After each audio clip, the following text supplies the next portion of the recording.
Well, the Marathon Server Slam is over, and the results are unexpected. I would go so far as to say the results to be a bit confusing. Player numbers were not that high, and they only fell over the weekend. It never actually exceeded the player peak on Steam that they saw on Thursday, which you would expect a weekend to have more people playing. The review scores on both of the consoles were not that great. They weren't even really in that high quantity either. So how is this game climbing the Steam sales charts right now, both in the US and globally? As I said in the title of the stream, the Marathon gamble might actually work, but I'm still not convinced yet. Now, if you're watching this later, we're going to do a bit of a breakdown. We're also going to be watching the numbers this weekend when the game launches on Thursday. We'll see how it goes, and really beyond that as well as just where review scores land from the users and the like. If you're watching this later and you want to be here for the live discussions, make sure you hit subscribe so you don't miss out. Also, consider hitting the like button. We are working on a big goal on the channel, and you can help us. For $5 a month, you can become a member and help us get to 600 members. So consider clicking join. You get a badge, emotes, as well as in the members only Discord. And to everybody in the live audience today, right now, I am starting a little bit late, about an hour later than normal. I had a function with my kiddos at school, and it was a dad's event. Don't want to miss those things. So we are starting a little bit late. So let's just get into this one. I honestly did not expect this. The Steam charts looked to be going in the opposite direction of what you would want to see for a live service game. Each day was markedly lower than the previous. When a Friday and a Saturday, with respect to concurrent player numbers, can't compete with a Thursday, I would think that would be a little worrying. Now, many people were quick to defend it and say, well, people were stopping playing because your progress doesn't cross over. Okay, let's just say that that's true. That means that there were no new players. There was not a general, broad spectrum of reach within the public to say, hey, let's go and play on the weekend. There were plenty of people that couldn't play on Thursday or Friday and would have played on Saturday. That tends to be your biggest days for something like this. And that essentially means new players were not replacing the people that stopped playing. That looks to me like a very small group of people. That's not necessarily a problem if you're not expecting high numbers, but this is Bungie, and their budgets are pretty high, their operational costs are pretty high, and we've heard this game needs to be pretty successful for them. This does not feel like consumer inertia or velocity that you would need for a live service game. And I still stand by that observation. I still worry about this game with respect to just general attention from the public, but it is currently in second place on the Steam top seller charts for both if you go to global or if you go to US. It's behind basically Resident Evil 9, which continues to go crazy. And Resident Evil 9 is one of the reasons I'm kind of skeptical about some of these results, and we'll talk about that in just a second. The good news is that if you enjoyed Marathon, this is a good sign. This could mean that they have found their core audience. The people that played the Server Slam decided to pre-order the game, which is in turn helping it climb those charts. Keep in mind, those charts are based off of revenue, and the game is only $40, and it's trailing behind a $70 game, which is why I think this is very interesting. Resident Evil 9 had an absurd amount of players every single day over the weekend. 3 to almost 4 times as many people were playing Resident Evil 9 concurrent than were playing Marathon. So I don't really understand how this is happening. They're both in top positions, and yet they had vastly different performance over the weekend. A significantly smaller amount of people played Marathon, and yet it's rivaling a game that's twice as expensive. Also, there's only about 84,000 people following Marathon on Steam. There's 182,000 following Resident Evil 9, kind of keeping the theme of 2 to 3 times more people were paying attention, playing, or following Resident Evil versus Marathon. And you might say, well, that's an established franchise. That's not really fair. I'm just talking basic math here. They're both in the second and third position in sales, and one of them had a measurably larger number of players. The interesting thing about this is we have no idea what the number of units sold is. We only know that it is up there, potentially maybe because it's not really competing with anything right now. To all the people who want to parade around the sales charts, they also conveniently were the people dismissing the player charts. Well, the player charts actually give us concrete data. We actually know how many people were playing at a given time, and then you can make estimates over total players over the course of a couple of days, but you don't get a hard number, but you can make some level of estimate. To then parade around the sales charts after saying that the Steam charts, the player charts don't matter, seems a little inconsistent. I feel like I'm giving credit to both. I think the player numbers represented a lack of inertia, but the sales numbers could represent a core group that decided this game was worth buying, and since there's nothing really topping the charts right now with respect to actual per item sales, because there's not that much else releasing right now, it's gonna be Resident Evil and it's gonna be Marathon at the top. I'm not trying to act as if it's not at the top. I'm drawing attention to both. We also need to consider the fact that the Xbox review score is a 2.7. That's very low, but it only got 1,000 reviews. The PlayStation 5 score for the Server Slam was a 3. That's basically a 60%, and that was 15,000 reviews. Now, many people said, well, it could be getting review bombed.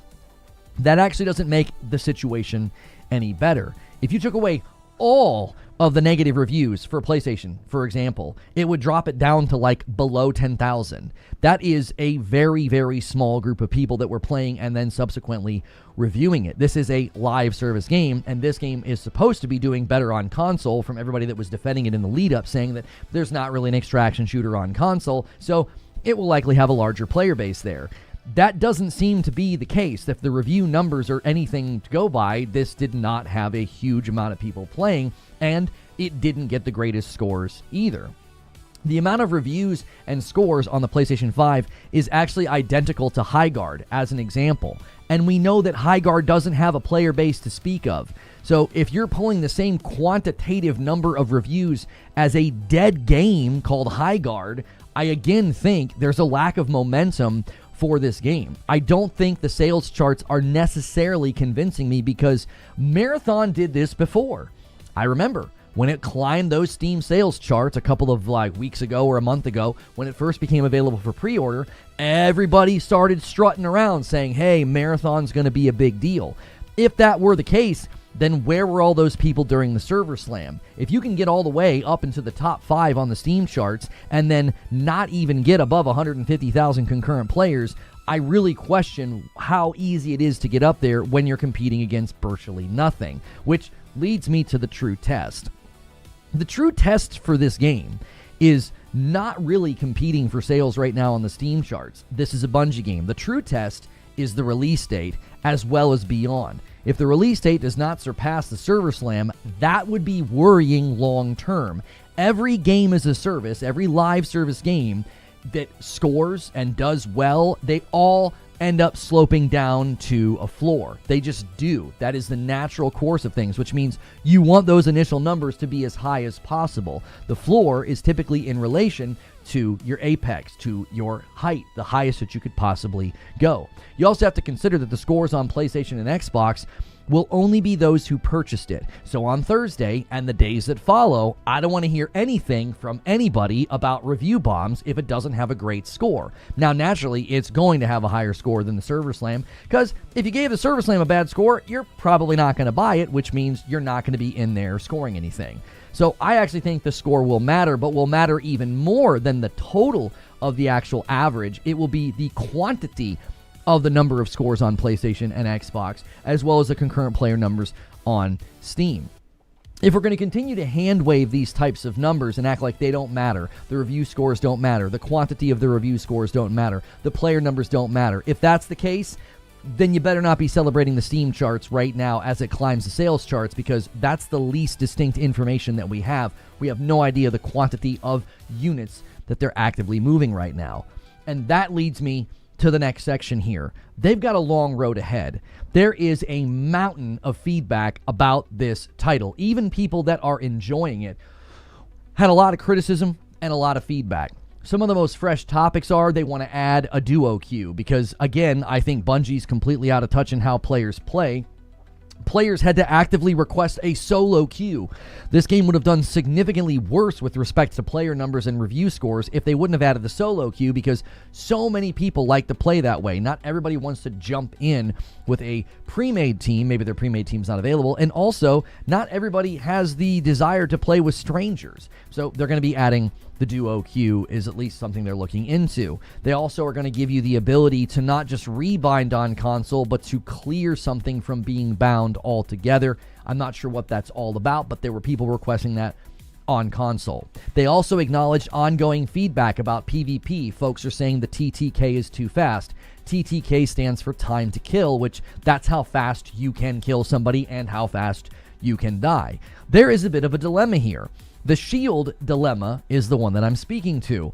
Basically what it is that you can get really, really high level shields that will keep you alive longer. So late game fights tend to have a longer or slower time to kill. Well, what that means is early game deaths are incredibly fast, because you can't give somebody a high amount of health and then also give them the ability to have a very strong shield. You would basically be getting into bullet sponge fights, and anybody that gets into the late game would not want to do that in PvP environments. There's a certain threshold of TTK that's acceptable, and it would extend probably beyond that, and people wouldn't like it. So you have to keep the general health pool of the player at a reasonably low level if you're going to allow them to put on higher level shields later on. Now, I have an idea that I threw out in a stream yesterday. It just kind of came to me off the top of my head, and this would fix a handful of problems. I actually think for your first 5 games or so, you should be in a faction that gives you decent gear. You should have a shield, you should have a decent gun, you should have a decent amount of ammo, just to kind of get you into the game so the onboarding isn't so painful and so unenjoyable. Then, after 5 games, your faction gets destroyed, and now you're exposed to all these other factions that are going to be worth grinding and getting loot for, and you have an awareness of the fact that, hey, you need to work and level and grind up to get shields and to get better weapons. You've essentially had an experience of what it's like once you get a couple hours into the game. I kept telling people that once I was 2.5 hours into the game, it was actually a pretty enjoyable experience, but the average person's not going to sit around and wait for that. If you did this with a faction and, 5 games or so, where you had a decent shield and some decent guns, and were then oriented to the faction grind, this would fix onboarding significantly, as people could kind of get into the game, get some of that dopamine hit of killing some bots and getting some loot, but it also orients the player to one of the main grinds in the game, which is grinding factions. So that's my feedback on that to Bungie. Just create a throwaway faction to let people enjoy for 5 games, and then take that faction away. You could even make it into the story somehow, like they get destroyed or something. Now, they've also received feedback on the medical and the ammo economy. Meds are apparently soaking up a lot of early loadout budget, which makes it hard to pick other things up. I ran into that pretty significantly. Also, meds and your ammo get chewed up rather quickly. This is a very consistent feedback from people basically saying, like, if I get into a couple of fights, I'm basically running on empty. I myself ran into this. I actually did, a pretty fun quest, but the guy I had to kill was a bullet sponge, and I ate through all of my ammo, and I took in a lot of ammo. There's also feedback about the UI. This has been almost universally criticized. They have acknowledged this. It's really hard for players to make quick decisions. There are really hardcore extraction players that are saying it's just very difficult to know what I should take and what I shouldn't take, and it doesn't really communicate quickly. It tends to be information overload. They also acknowledge PC performance. There's reports of high CPU usage and GPU low utilization of the GPU. FPS ceilings are in the 80 to 100 range, along with noticeable frame hitches. There's also criticism of the movement and the heat generation. Basically, people are saying the slide doesn't feel very good. It doesn't feel like I can get momentum in the game. Heat gen itself, folks feel like they want a smoother slide transition. They would like downhill speed to carry you farther, like to actually maybe impact how fast you're going. They would also like there to be lower heat on just core movement for cleaner chases and disengages. I kept saying that I felt rhythmically geriatric. It was like the moment I really needed to get away or get across a big open field, I just played as the assassin and went invisible, which, not surprising, the assassin is the most popular, hero or shell or whatever you want to call it. Bungie released some numbers. I'm not surprised at all that the assassin's the most popular, because if you're trying to run quests, you can't do that with Rook, so assassin's like second best thing if you're running by yourself. So I'm not surprised at all that the assassin is the, most popular of the group. It's amazing, too. As I read through all of that feedback about Marathon, what really struck me was all of the things that I was saying about the game within the first day are echoed not just by the community, but are being acknowledged by Bungie. Apparently, my alleged PvP bias and my skill issue didn't prevent me from observing the same problems and shortcomings that even big-time fans have voiced. It's truly remarkable how quickly all of my feedback was dismissed, and now it's been codified within the actual blogs and the feedback tracking of Bungie themselves. It's funny how that works. Now, the other reason that this road is going to be long for Marathon is general player sentiment. I mean, the score, the player numbers, the overall dialogue, even a poll I put on my own channel. This game is receiving very tepid response. This spells trouble for velocity. Justin Truman from Bungie talked about this at the GDC. He talked about how you need to have velocity at some level more than quality. You have to be able to act fast and fix player sentiment and get engagement into better places. They admitted this with Destiny 2. They said, listen, Destiny 2 was headed for player numbers that would get to a point that was too low. Marathon has its own version of that. I don't know what that number is, but the current start in the server slam cannot be as strong as Bungie wanted to see. Let's just say that this week goes well, though. Let's say they turn it all the way around. Let's say every narrative of defense that people have put out about Marathon, that the player numbers didn't matter, that the review scores don't matter. None of that matters, apparently, except for every other game that we've ever watched, monitored, or measured. Whenever you look at those games and those live service games, all those numbers matter. But somehow, miraculously, right now, none of those numbers matter for the success of Marathon. Let's just say that that's true, even though it sounds absurd, and that they absolutely crush it this week. The numbers are great. The sales are great. The revenue is where they need it to be. Well, the second true test is coming, and it isn't this week, and it's not next week. It's 6 months from now. It is both safe and fair to assume that they want this game to last beyond the first couple of weeks. So player numbers and revenue need to be healthy 6 months from now, and beyond that. I don't know what that number is. People keep asking me, well, where do you think the sales and concurrent player numbers need to be? I don't know, but Bungie does. With Destiny 2 numbers continuing to fall, they will need to be able to justify whatever operational costs that Marathon is putting on the budget, from the staff to the content they're making to the dedicated servers, all of it. Just last year, we had someone from Forbes claiming that they had heard, and they hear a lot from Bungie, they had heard that Marathon needed to be in the top 5 of the NPD sales to be considered a success for the year. Well, based on the player numbers, the review scores, the overall lack of momentum and trajectory, I don't think it's headed in that direction. That doesn't mean it's a flop or a failure, but it certainly doesn't seem like it's headed for top 5 NPD on the year. We've seen games pop off. We've seen games get momentum from word of mouth. The opposite seemed to have happened here. Yes, folks were jumping on the hate train, but they had their equals with those who were claiming that Marathon was going to take over and kill Ark Raiders, which was an absurd thing to think was possible. I think we need to ignore both sides of that argument. Those are just people that are being extreme. I don't think it's going to take over and crush Ark Raiders. I also don't think it's going to flop. Let valid criticism and feedback into the room. Stop just defending this game against anything anybody says just because you're having fun. The irony is if you're having fun, I would assume you want to continue having fun. So the feedback, the criticism, the input that the game is getting is insanely valuable. This idea that people just aren't good enough and that this game is hardcore. Listen, I got a little flippant with my community in the Discord yesterday. I'm going to be a little bit nicer, but I find it to be hilarious that people are getting big egos about this game. It is not that difficult or challenging once you get out of those early engagements. Yes, I died a bunch early on, and then an hour or two later, I really wasn't dying at all. It's a very casual grind once you get to the faction grind. Now, yes, if you go into some of the harder missions, or maybe you get into some crazy PvP encounters, the time to kill is so fast and so sweaty, but that doesn't even sometimes even come down to skill. Even high-level PvP players are admitting most of their PvP kills are coming down to who sees each other first, which comes down less to skill and just to, well, who was listening better or sound whoring better than the other.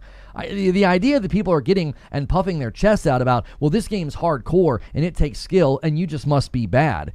I have played for 6 hours, and after those initial hours where the onboarding was rough, you have no ammo, you have no loot, you have no gear, that's not a skill issue. That's a lack of volition. That's a lack of momentum within the game. Once I had volition, once I had ammo and the ability to kill and the ability to do things, there was a mission where you had to kill 15 bots. I got 20 in one round. It was easy. They're easy to manipulate. They're often very brain dead. This game is not as hardcore as people are making it. Now, maybe in the upper echelons it gets a little bit more hardcore, but the issue with the unwelcoming nature of the game, the issue with the onboarding, isn't that players need to get good. It's that the game doesn't equip you with anything to do much other than like sneak around and not really get into fights as you slowly scrap together loot to do anything. That's why I think your first 5 games, you should be with some throwaway faction that goes away, that enables you to have some loot, a shield, decent power in the game to expose you to why it's so important to grind the factions, why it's so important to have loot, instead of sending somebody in basically naked. At this point here, if this game has a shot, you have to allow that type of feedback and criticism into the room and not just go full-on defense force and act like the game is flawless. I don't think there's any doubt that this game has a core audience. If you look at the sales charts on Steam, somebody's buying this game in large enough numbers to be in the top 3. That's not a small feat. Now, it's not competing with much right now. It did this before, and it didn't translate into big numbers for the server slam. So it could do that right now. It could be at the top of the Steam seller chart simply because there's nothing else right now to compete with. And then we'll look at the player numbers and the review scores. The question is the audience that's buying it right now large enough? Will they not just be large enough, but enduring enough for this game long term? That is how I've always talked about this. Many of you jumped to my comments. Many of you jumped on my poll last night, and you're quick to make this a personal vendetta, telling me you're going to have to cope with the fact that it's up at the top of the sales charts, or you've just been hating on this game. Since the beginning, I have said I don't think this game will be a commercial failure. Well, not since the beginning of this year. Once they delayed it, I said I don't think it'll be a commercial failure and flop like we saw with Concord or with Highguard. I don't think it has what it takes to go the distance. For a live service game to be successful, it has to make it not just out of the start.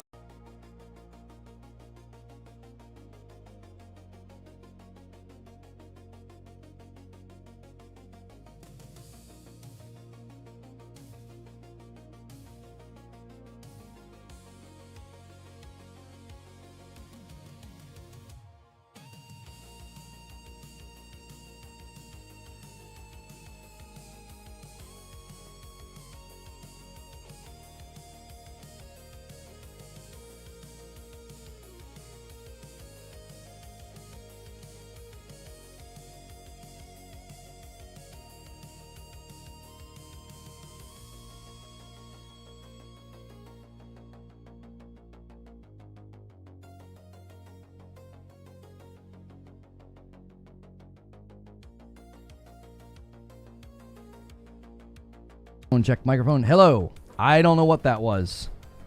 I didn't bump mute or anything. The device just turned off. I think it's our USB port once again going bad. Sorry, everybody. The mic should be back on now. Hopefully it stays on. Yeah. Anyways, that's fundamentally where I was that's where I was going to end it. I was going to end it with saying that's the fundamental test here. The fundamental test is, can you keep the players coming back? Can you get re-engagement? I don't think this game's going to be a commercial flop or a commercial failure. I don't think this is like Concord 2, but I definitely think that long term, the player numbers are going to tell the true story. So, anyway. That's it. That's the show open. We must be having an issue with this USB port that we use, because that's kind of like when the camera stopped working the one day. It's just like randomly devices on that port are just not working. I don't know. Maybe I need to reset the USB port every morning, like unplug it and plug it back in. I don't know. We had that happen with the camera last week. Sorry, we've been having trouble with this rig for a while. I think it's just time to move everything to the other rig because there's just a ghost in the machine over here. I don't know what it is that causes the issues, but like it's so hard to troubleshoot because it's random. Anyways, let's get started here. I got a $5 super chat from Neo Reaper and then a second $5 super chat from Neo Reaper, and he says, many people were also giving the game away on social media and streams. Would that be included in the sales since it's a code being redeemed? I would not imagine that the number of sales that this game has on Steam is related to anything with people doing giveaways. That's not how you're not going to be climbing. You're not going to be climbing to the top. This person says, I love how your stance is more and more hesitant and vague. No, I stand by I've said the same thing since the beginning. I don't think the game has what it takes to go the distance.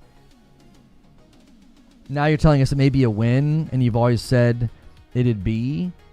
I've never once said that it would be a flop or that it would fail. Just a month ago, people were saying, oh, it's going to be another Concord. Oh, it's going to be another High Guard. And I was like, and I disagreed with those people. I said, no, I don't think so. I remember saying this at least a month ago. I said, it's a Bungie game. It's a Bungie game, and PlayStation's marketing it. There's no way it's going to flop and fail like a Concord. It will have commercial success.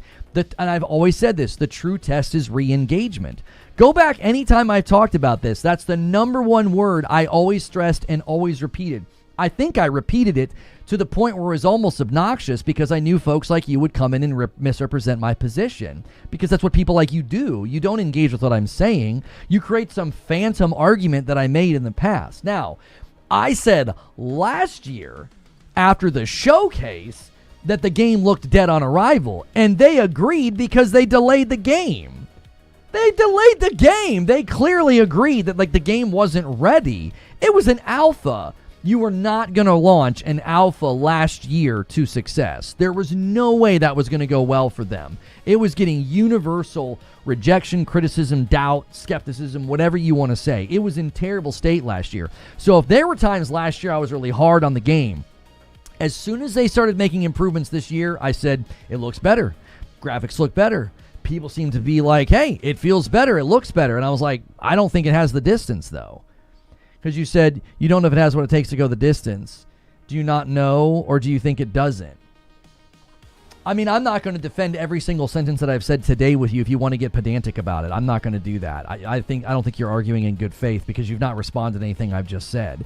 $5 from Neo Reaper. The estimated budget going around is $250 million. If that's true, then Marathon needs a sale of $6.2 million to break even.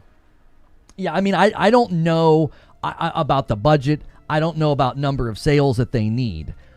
All I know is Bungie needs this. Hang on, I missed something over here on purple. Wired Rope did the first 5 bomb of the day. Let me get that on the board. Han shot first, and so did you, Mr. Wired Rope. Let's get the first 5 up there on the board. Thank you so much. He always said the same thing. Stop this. Yeah, my position has been very consistent. Once they made improvements and once it was clear the game was first going to come out, I did not endorse and agree with the people that were saying it was another Concord. It was going to absolutely flop and fail. I was like, no, it'll have some measure of commercial success. Like, it's a Bungie game. There will be Destiny fans, Bungie fans, streamers, fans of streamers. There'll be plenty of people that just buy the game automatically because that's just what they do. They're like, oh, it's a new Bungie game. Oh, I don't have anything to do in Destiny right now. Oh, look at all the marketing from PlayStation. I mean, PlayStation's got like a controller and a headset. They're throwing a lot of marketing weight behind it. I was like, yeah, I think they'll probably have decent commercial success. As far as it going the distance, I didn't see anything from the server slam to show me that this game has momentum with the community. It doesn't. The live service games that we have seen break out and have success, there's a word of mouth. There's a velocity. I keep using the word inertia. That's such a good word. It's like there's just something that happens. It feels organic. I'm not seeing that with this game. I'm just not. Even the people that are liking it are conceding a massive amount of things need to be fixed. A laundry list of things need to be fixed and addressed. I constantly say that Bungie cannot allow this game to be niche like Hunt or Tarkov. It has to be a massive hit. It has to have hundreds of thousands of concurrent players. Yo, Kat jumping in with 60 months in a VIP. Welcome back, Kat. I appreciate you so much. Unk Raiders and Marathon have different art styles and both can exist. Did you mean to call it Unk Raiders? I think what's interesting is all of a sudden people are getting like really big egos and like referring to Ark Raiders as like a game for dads or something. And it's like, y'all really have an ego about Marathon? You really think Marathon's like some hardcore, like super competitive game? Like, all right. Like, when I had no ammo and no shields, I died to bots. Once I had a decent amount of loot, I was extracting with ease. Like, I played for 6 hours, and I was just, every time I would go in on a mission, I would leave with the quest completed. Every time. It was like, this is a pretty casual game. I don't know what y'all are talking about. Like, I don't know. I don't think you get to the rating that I got. I got to the point where I couldn't even do anything with the first faction anymore. It was making me go to the other factions. It didn't take me long to do that at all. It was very easy. Those early fights are only tough because you have nothing. You have nothing. You have no ammo. You have no shields. You're basically a walking like test dummy. You're just there for them to shoot you. I stand by instant gratification gap, not skill, says Gandalf. The desire to have a slower learning curve intentionally is the main hurdle. It makes the yellow paint debate a tad more interesting. Maybe Marathon has something coming later, but Helldivers has had us hooked on the first drop. I mean, Ark Raiders and Helldivers both had this like momentum. It had like this clear point where people were feeling a sense of like everybody's playing this game, everybody's talking about this game. Let me say it this way. I don't remember there being a bunch of Helldivers videos defending the game and telling people they were wrong. Nobody had to make those videos. Nobody had to say that you're not good enough or that you lack skill or you're dumb or you don't understand or people are just hating. Nobody had to do that with Helldivers. Nobody had to do that with Ark Raiders. You know what's funny? A lot of these videos and talking points, it sound like the exact same things we were hearing in the first 24 hours of Highguard's launch. It was like, what? You shouldn't need to defend the game if the game is good. I don't understand. Like, there is an ocean of content on YouTube right now. Every time I search Marathon, I don't see videos that are like, oh my gosh, this game's so good, you guys are going to love it. It's either, here's a bunch of feedback that things it needs to improve. It's mid, it's good, not great. And then the people that really like it, they're just absolutely going in defending it, telling people that they're not good enough for the game, that it's a skill issue, that people aren't paying attention, they're not reading. It's like, you don't notice? You guys aren't noticing that trend in the content at all? Don't you think that's indicative of how the game's being received? Detective Salsa with a $2 super chat. 146,000 at 40 minus 30%. Big L. Well, that's just a concurrent player peak. That wasn't total players, homie. That wasn't total players. Streaming charts were aggressive towards Helldivers 2. When it reached TikTok, it started blowing up, and people finally accepted it. Gamers are weird. A $5 super chat from Jack Garland. These games are more casual friendly. Souls games always have to defend themselves from casual gamers' attacks, for example. No. I've only ever seen Souls games defended against people who whine and cry for an easy mode. I didn't see anybody having to come out and say, Elden Ring's great, you're wrong. Elden Ring's great, you're just bad. I don't remember that. Jack with the $5 super chat says, sorry, my mic was muted. Very funny. Yeah, I don't know what that was. I think I'm officially going to switch to the other rig. I'm kind of tired of all the weird glitches and hitches and problems. It's driving me freaking crazy. It's so hard to stream when like I'm paranoid now. I'm like looking up there to make sure my mic's not cutting out. Ark has been amazing. Marathon was fun, but I feel like it still needs to cook a bit more.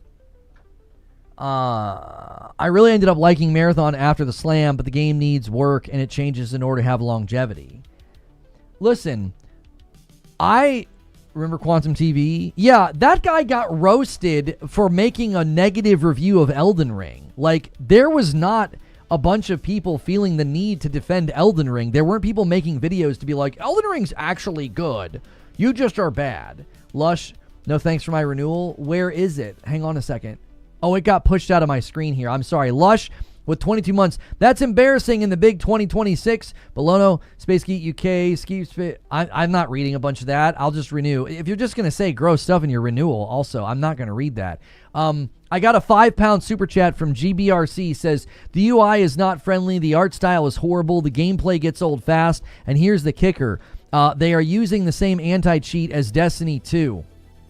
I'm sure it'll be very effective. A $2 super chat says Deluxe Edition must be selling for it to be number 3. I'm telling you, the only way I can make heads or tails of that, right? If the only way I can make heads or tails of the fact that, like, Resident Evil 9 had like 2 to 3 times more players almost every hour of the day for the entire weekend. How are they basically in the same position on the Steam charts? The only thing I can say is everything beneath them, there's just no competition. It's like there's nothing else really selling right now. So they're competing with microtransactions. Does that make sense? Like, if you're at the top of the sales charts right now, it's because you're not competing with any other releases.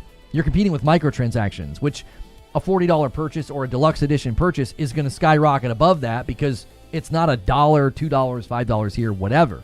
I'm not saying it's not a feat. I'm saying I actually looked at that yesterday, and the guys in Discord can tell you. I said, you know what? You guys that like Marathon should be happy to see this.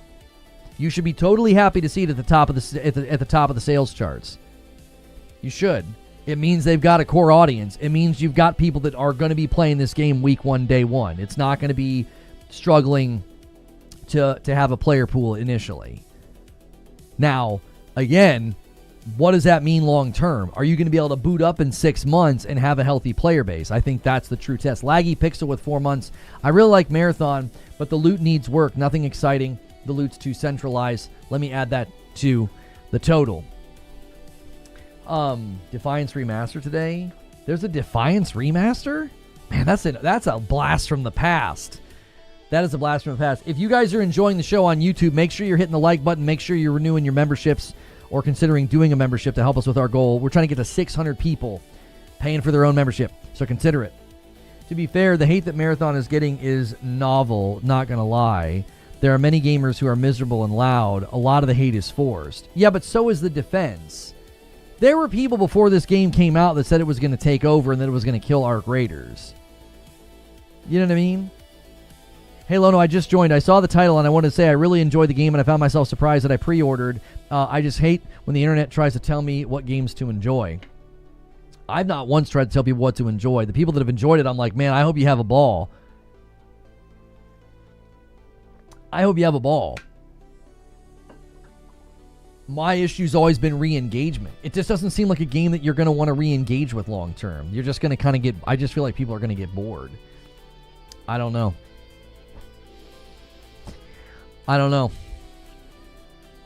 I also wonder what they need for commercial success. Like, how many total sales do they need in the first month? You know? Can we just ignore both camps of people? I said that in the show open. I said, ignore the people that were saying that this was just going to be another Concord and a flop, but also ignore the people that were like, it's going to take over. It's going to be bigger than Ark. It's like, let's just ignore those people on the outskirts and have a conversation here, right? My issue with it is I even interacted with a handful of people that were like, they got to where I got, to where they were able to get to the grind. They were able to sort of get to the factions, okay? And I was like, man, there's something here, right? There's something here. Even then, a lot of people are saying it just isn't that compelling. It just isn't that compelling. It's not like they're getting to that point and then they're like, oh, now I'm hooked. Now, there are plenty of you that have said that. You're like, yo, once I got to the faction grind, it hooked me, right? That is certainly true. But I've also read a ton of feedback from people who are like, I got to the faction grind and it was pretty fun, but I just got bored. They just felt like it was kind of a very, very rehearsed, loop of gameplay. Does that make sense? You feel that way because you feel that way, I think. Projection? Huh? That sentence went in a circle. I don't understand what you were saying. If you had fun with the beta, when the game is good, Bungie will make it even better with time, like Destiny. I mean, yeah, maybe. After putting in 6 hours, I liked the game. The learning curve... no, that wouldn't help. The learning curve, hang on, what did you say? Almost made me put it down. But when I played with one of my friends, and I enjoyed it after. Yeah, if you can get past the learning curve, I think there's a good grind.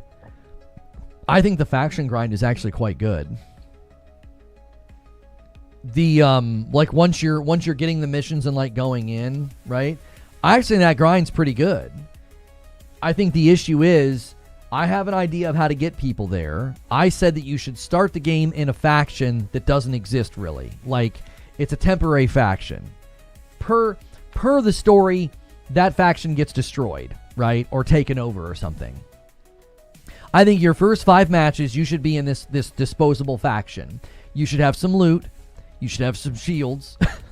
So you're not dying super fast, right? So what it does is it gets you acclimated to what it feels like to have some loot in the game, okay? And then it also is acclimating you to why the factions are important and why that grind is so enjoyable, right? Like, I think that would help people really get their footing in the game and not feel like, oh gosh, man, I'm dying really, really fast. One of the reasons why I feel like you die super fast when you first get into the game and then later on you feel like the bots are not a problem, one of the reasons I think that happens is you just have more stuff. You've got some shields, you've actually got some ammo, you have a weapon that's not terrible, and then the entire balance of the game shifts at that point. If you get to backpack to have extra inventory, that helps level stuff up with more material. Use low threat areas for materials. Yeah, exactly. Like, I just think they start you out so this is essentially what the goal is, I think. When you start out in a Metroidvania or like an RPG or something, part of the power fantasy of those games is that you start to feel rough edges and a lack of power, a lack of ability, a lack of volition, whatever. And what happens is you end up feeling better later because you get power as a contrast to when there was a lack of power. Does that make sense? So it's almost like a good example in a Metroidvania is you're constantly roaming around and you're like, man, if I only had a double jump, and then you get a double jump and you feel stronger in the world. I think that's kind of the goal, is they start you out and you're basically naked, and then you get to the point where you're like, oh, I got a backpack, I've got a shield, I've got ammunition, I've got a gun that isn't terrible, and now you feel stronger. I think that's kind of the point, right? I think the dilemma is, for a game like this, is that just leads to exodus. That just leads to somebody dying a couple of times and being like, I don't really understand what this game's all about. If that's what this game's going to be, I'm going to leave. And people are like, yeah, it's a skill issue, though. You got to get good. And it's like, yeah, but not really. Once I had a couple of faction quests done, I was swimming in loot. I played this game ridiculously casually, and I was swimming in loot. I had to delete loot because I had so much. I had stuff going into the Postmaster. A $20 super chat from the OA. Come on, we're having a serious talk here, and Lono comes in saying Marathon's casual and easy. That's ridiculous. Wait, what? We're talking about Marathon, the game, and not the actual race? Oh, then carry on.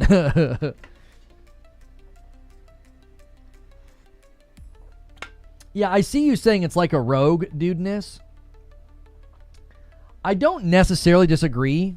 I've played shooter rogues like RoboQuest and Gunfire Reborn, so I don't think it feels like a rogue at all. Obviously, I've played a ton of Returnal as well. Because of those reasons and because of those games, I don't feel like it really plays like a rogue. You know what I mean? Like, you have just such base level stuff that you can do, and the free kits, you just have, like, the free kit, you just have such a base level of stuff. Like, it doesn't feel like a roguelike to me at all. If you guys have not hit the like button yet, be sure to hit that like button. I I noticed I started being aggressive when I saw my Vandal was strong. It became easier to kill bots and survivability against runners. I'm not surprised that the Assassin's the most popular class. I'm just not. The game will flatline 2 to 3 days after launch. Look at the numbers from Saturday. Yeah, I tried Rook. Rook didn't make any sense to me because in the early game, you're trying to do quests. Like, you're trying to do quests, and Rook can't do quests. So it just makes more sense to go in with an Assassin. Because the Assassin's really easy to extract by yourself because you can do the smoke and you can go invis.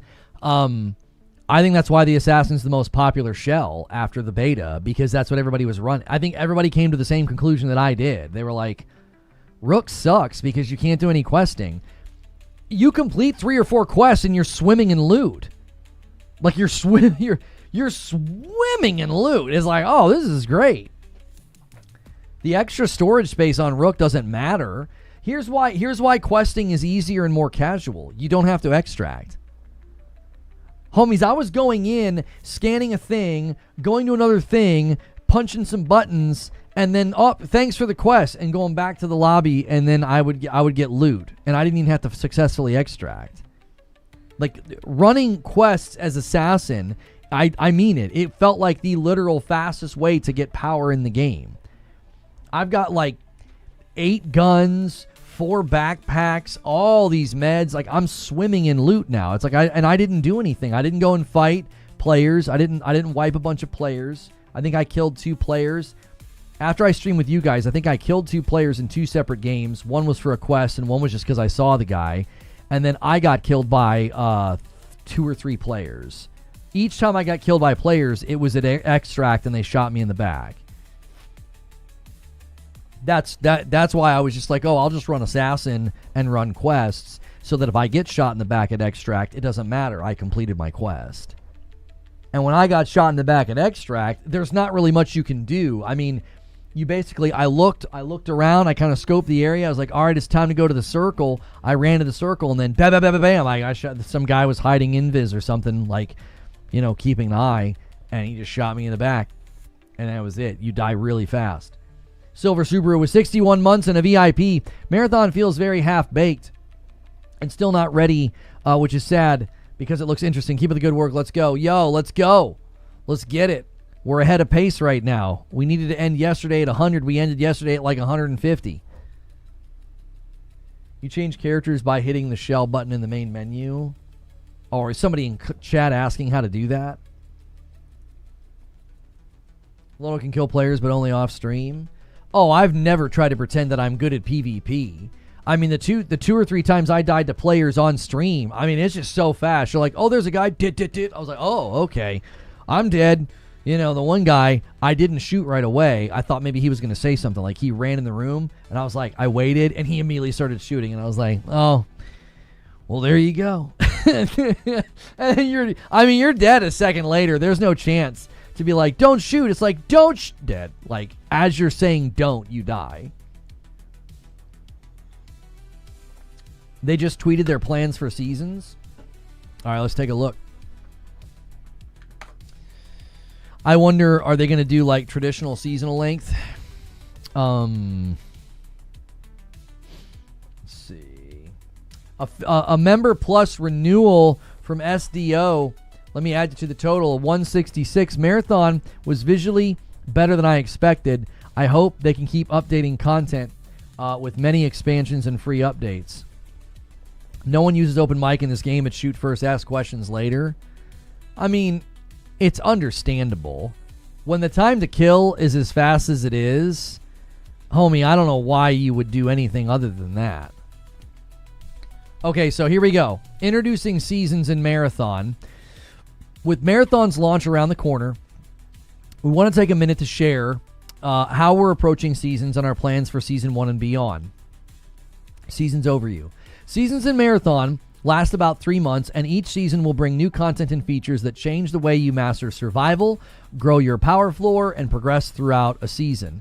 Marathon's living universe and gameplay will continue to evolve across seasons, fueled by your feedback and your impact on the world of Tau Ceti as you uncover what happened to the Lost Colony on the marathon ship. Seasonal updates will introduce new gameplay, including gear, runner shells, zones, events, and more, which will be free for all players to access or earn. No expansions or DLC required. I'm assuming there's going to be a premium.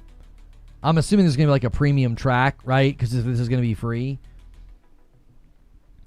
A dangerous climb. From your first steps on Perimeter to the endgame on Cryo, Archive, and Ranked mode, each season will challenge you to discover, adapt, and master new survival skills on your climb.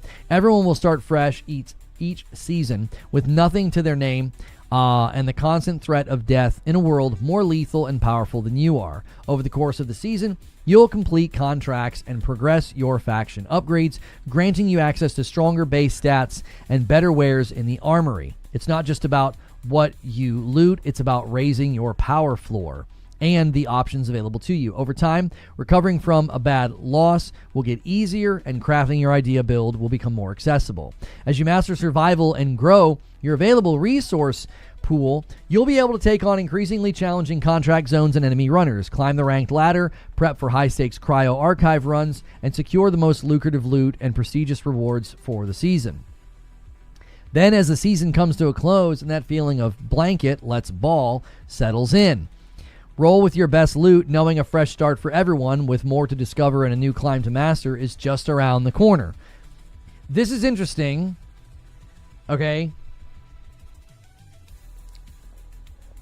I mean, I was told people stopped playing this weekend because progress didn't carry over, but a wipe is inviting, so sure. Discover, adapt, and survive. Each season of Marathon brings a clean slate for the whole community with progression resets. These resets include everyone's gear, contract progression, faction progression, and player level. Everything. Kind of like this weekend to launch.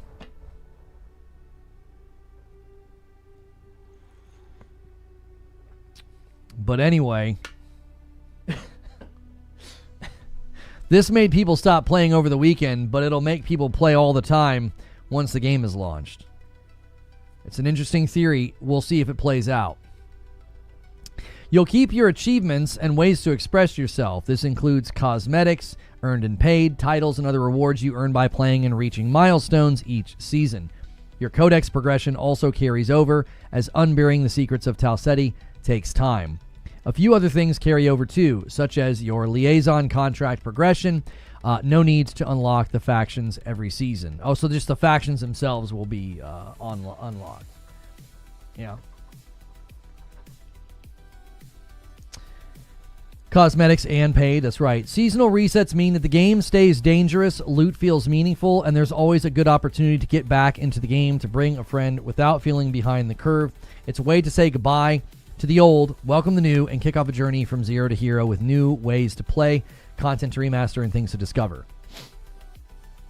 Now, I'm just going to say, this is another potential hurdle to the game's longevity, okay? What this does is it shrinks the player pool. There are people that love this. There are. They absolutely love it. They love the fresh start. They love that everybody gets a clean slate. There are people that love this. There are people that hate this. There's not a lot of in between. There isn't. There's not a lot of in between here.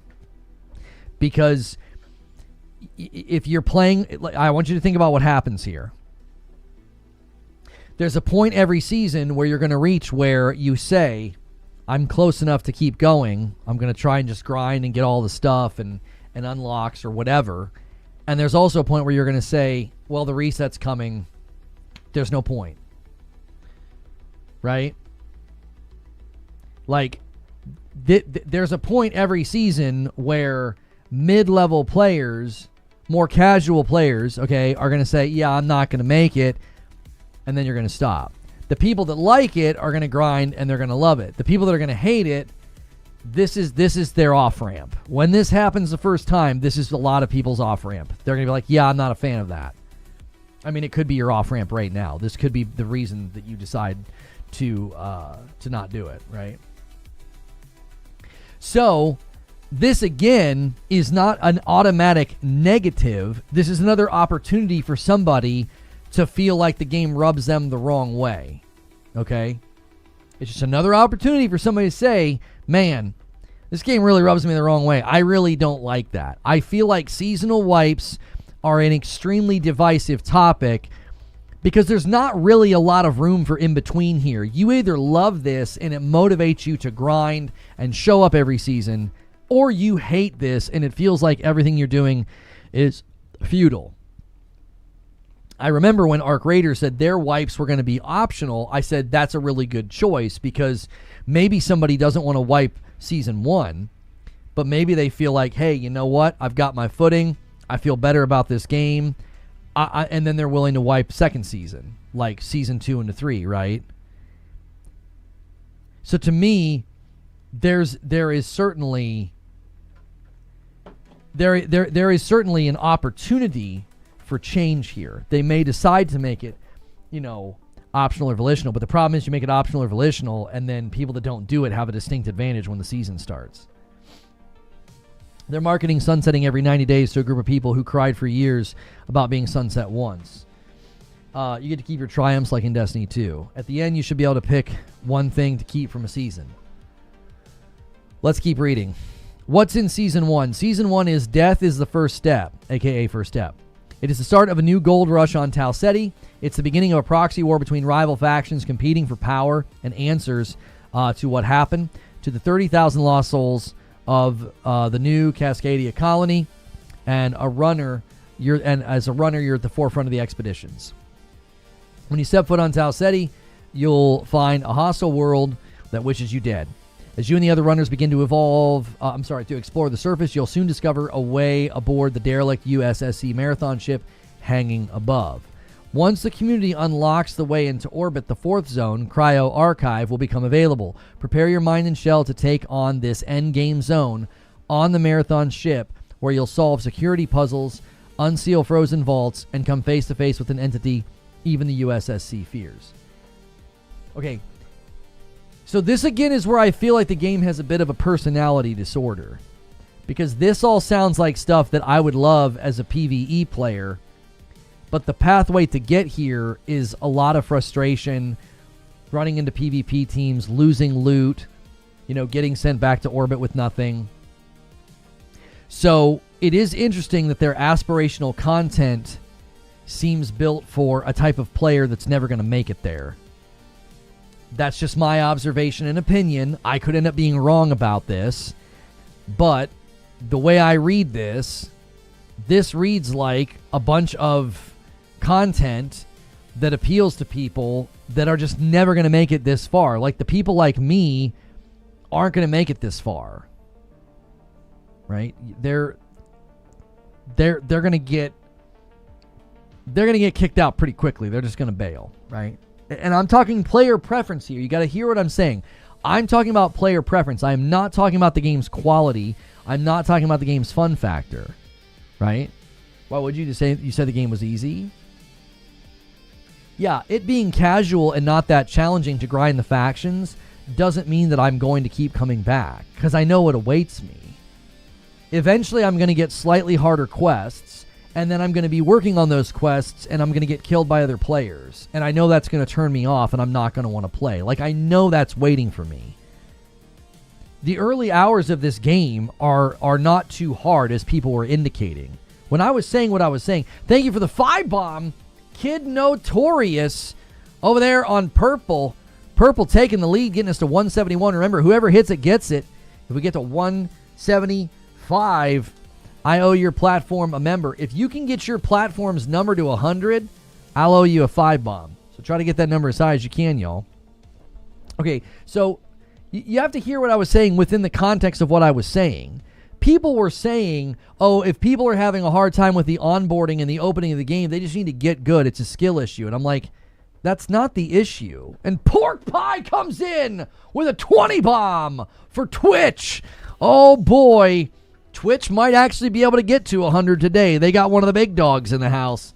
Thank you so much, Pork Pie. You guys just racked up one for the board. 25 already. I was saying that the early stages of the game, and Siege Master comes in with a 5-bomb over there on Purple to get us to 196. Who's going to steal the next one? He's a day off work. Uh-oh. It's Pork Pie's day off work. YouTube, you're in trouble today. This is the issue. It's like the opening was only difficult because people had nothing. Once you have some stuff, it's not that hard at all. That's what I mean when you say you have an anti-PvP bias. No shame, but I think you're just not the target audience. If you don't like PvP and you see it as just an obligatory step to get to the end game. You're telling me I'm a white short man. I just admitted those things, P-Philo, or however I'm supposed to say your name. You're telling me things I already know to be true about myself. I'm saying I'm the type of player that hears this cryo archive content and it sounds dope. But the barrier to get there is a bunch of stuff that I don't want to do. You guys keep pointing out a bias. You know what was remarkable about my alleged anti-PvP bias? Every piece of feedback I said day 1 and day 2 after this thing came out, it's all in Bungie's blog. Somehow I was able to overcome that PvP bias and provide almost exactly the same feedback as everybody else verbatim. It's amazing that I was able to do that. It's just truly remarkable that after playing games since Duck Hunt and cutting my teeth on shooters when some of you guys were in diapers, I was somehow able to provide feedback about the onboarding and the convoluted menus and the convoluted UI and the awkwardness with the itemization and the iconography and the time to kill. It's remarkable that I was able to do that. I'm truly proud of my ability to overcome my affliction of not really liking PvP games and was able to play Marathon and provide feedback that's in lockstep with what everybody else said. Even people that like the game pointed to all of the things that I said. I somehow was able to do it. Now, when it comes to not wanting to engage with PvP, you're literally telling me the thing that I just said out loud. This type of content here, the Cryo Zone, it sounds like content that appeals to somebody like me. And I don't want to go through all the trouble to get there. I don't. I don't want to mess around with PvP. I don't want to get shot in the back when I'm extracting. I don't like that. I don't want to do that. That's just my preference. Everybody has different preferences. Some of you guys would never grind strikes, dungeons, nightfalls, or raids in Destiny. That doesn't mean you're not good enough to run those pieces of content in Destiny. You just don't want to. Do you see? It's like my dislike of PvP games isn't the issue. You're basically trying to have a go at me because instead of engaging with my criticisms, instead of engaging with my observations, you want to have a go at me so you can dismiss what I'm saying, which means you don't have an argument. You're conceding you have no argument if you have to consistently make it about me. The more you guys make it about me, the more it's clear you have no argument. Sounds like the game is not for you. Yes, thank you. Next, you're going to tell me that I'm white, wearing glasses, and have a beard. Do you have anything else to say that is stunningly obvious?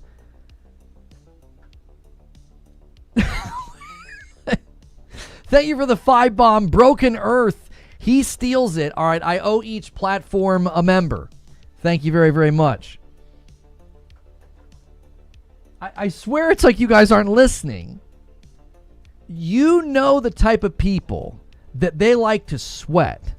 And they like to get in there and PvP it up, bro. They love it. They love to throw down. They love to rat. They love to kill people on extract, right? Y'all know the type. Are they the type of people that want to go to like a raid?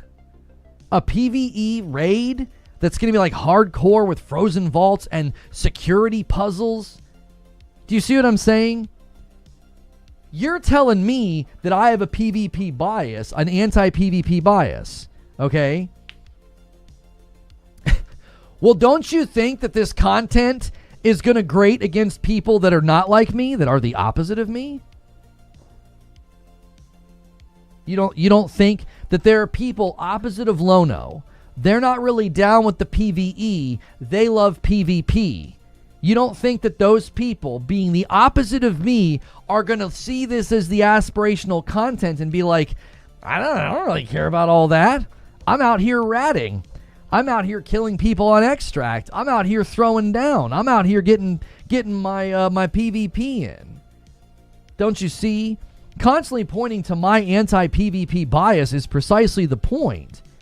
You're acting as if this game isn't for people that aren't really down with PvP, right? You're like, it's hardcore extraction shooter. When it being hardcore is debatable. So much of what I did in the first 6 hours was incredibly casual.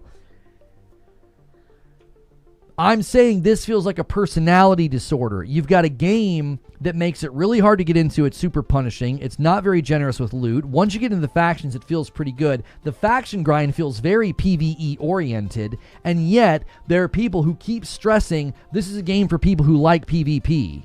If you don't like PvP, you're not going to like this game. Like, it's going to be hardcore. It's going to be tough. You're going to play against other players. It's like, oh, okay. Are those the type of players that like that? Let me ask you another question. In all your years interacting with people in Destiny that like dungeons and like raids and like solving puzzles, do you think those are the type of players that like having all their stuff wiped and taken away at the end of a season? That's the point. Extraction shooters are specifically interesting because they cater to both who enjoy PvP and PvE. And I have consistently maintained that that's not a very big group of people. It isn't. People that equally like PvP and PvE is not a very big group of people. Case in point, look at how people play Arc Raiders. All the PvP boys moaning, belly aching, and whining because the PvE boys can play peaceful and you almost never see them because they get in lobbies that have a propensity towards peaceful players. Now, it's not a binary. They've said there's no such thing as a peaceful lobby and a PvP lobby, but the PvP-minded boys have done nothing but bellyache and complain about how you can go into Arc Raiders and almost never fire a shot at another player because of the way the aggression-based matchmaking works. So that right there is proof. Look at the way that people play Arc Raiders. There's a natural magnetism of like, I don't really want to play against other players. I want to go in and get loot. I want to progress. I want to level up. I want to play with my buddies. I want to help other people. And that's what they're doing. Then they're the people that want to slay out and just kill. They just want to frag out. I'm telling you, that group in the middle of the Venn diagram who like PvP and PvE equally, I don't think it's a very big group of people. I think that's what is a challenge for this game. Their aspirational content appeals to people like me. A raid, a puzzle, a dungeon, vaults, loot. That sounds awesome. Yeah, well, the road to get there is going to be a bunch of ranked this, PvP that. Oh, and at the end of the season, we're going to take all your stuff. No thanks. No thanks. I'm out. So if you keep pointing to my bias, you're making my argument stronger. I'm the type of player that is wooed by these things. Well, I'll go in there and do a raid. I'll go in there and do a dungeon and a puzzle and a vault. That'd be awesome. I want to go get some loot. But then the game has all these other pieces and parts to it that I find incredibly off-putting. Don't you see what I'm saying? Like, I don't know the type of player that's going to be motivated to go the distance with this game.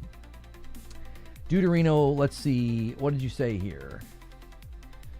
You said, what if the extraction contracts incentivize some form of cooperation? Extract with a rival crew or form a deadly alliance on a run? What about solve security puzzles rooks with a rival crew? My issue isn't that there couldn't be something like that. That's not my issue. My issue is not that, oh, there might be ways, to motivate people to work together, right? It's that the actual content loop, I don't find all that appealing. I don't.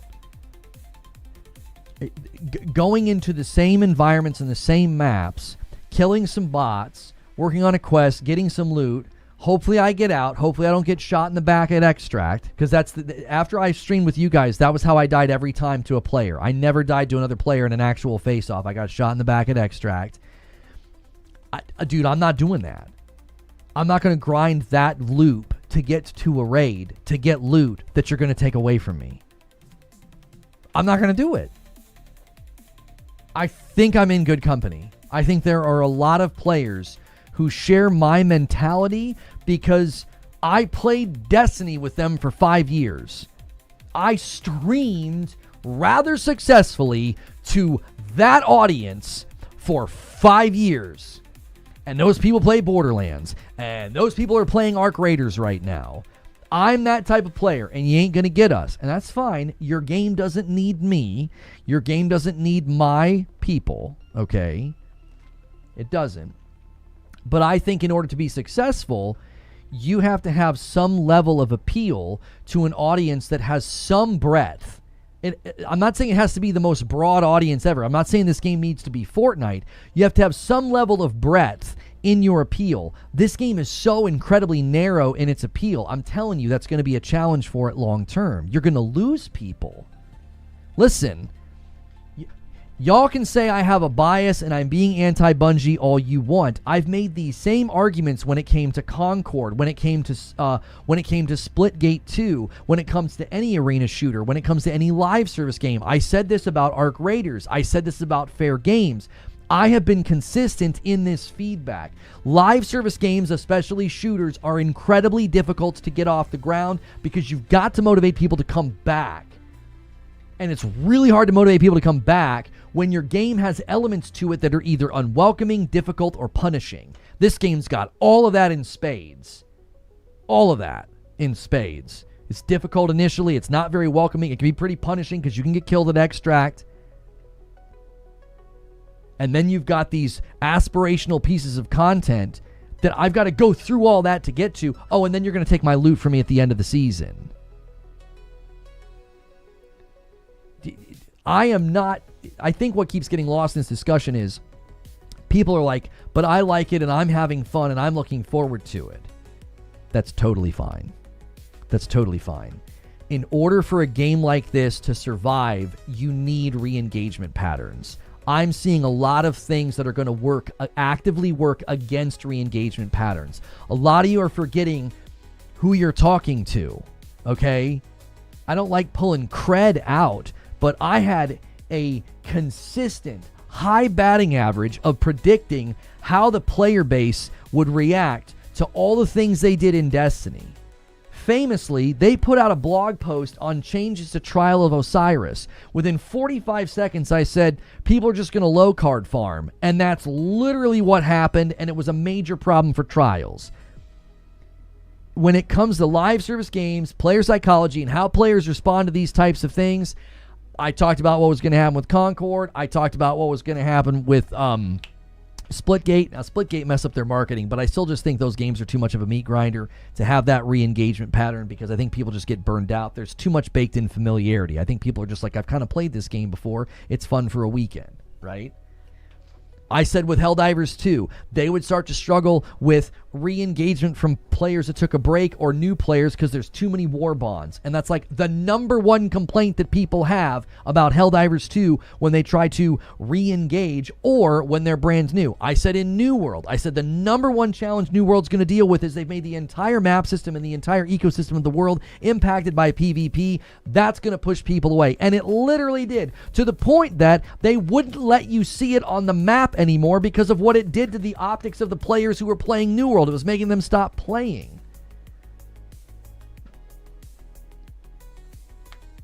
Why else would you talk about a game you won't be playing? I don't understand the question. Do you think every single commentator, every single podcaster, every single YouTuber only talks about games that they're going to play? Is that your assumption? Is that your assumption of YouTubers, that I shouldn't talk about games if I'm not going to play them? Like when I talked about a state of play, should I just pretend that Marvel Tokone Fighting Souls doesn't exist and talk about the viability of another Marvel title and how it could explode? Or how I talked about how Marvel Rivals was going to be more successful than Concord because it had Marvel in it and because it looked better, it looked more optimized, it looked very Overwatch adjacent. But because I didn't play Marvel Rivals for more than an afternoon, should I not have commentated on those things? Is that your expectation of YouTubers? A $5 super chat from Fuzzy. I agree that maybe it's not a skill issue. Things could be tweaked in the game, but we don't be getting ahead of yourself, so skill issue. And a $5 from Gianski says, I remember trying to get a pick for a raid when I didn't have Galahorn, but the novelty is a form of compartmentalization. It's all about access. And then a member plus from Brandon. Thank you for 27 months. Love your content. Keep up the good work. I think a lot of people, again, You guys hear me saying the things that I'm saying, and you're like, but I had fun, the game is good, you have a bias. I'm talking about re-engagement. I'm talking about how you get people to keep coming back. And the reason I repeat myself and the reason I bang on the drum of the word re-engagement is so many of you are going to come in at the end of this week and be like, you were wrong, lots of people are playing. You were wrong, they sold lots of copies. I've never once said that was impossible. It's a Bungie title after all. It's a Bungie title. I'm talking about re-engagement. Can you have a healthy player pool 6 months from now? They clearly want to have that. They clearly want to have it. They've got seasons planned.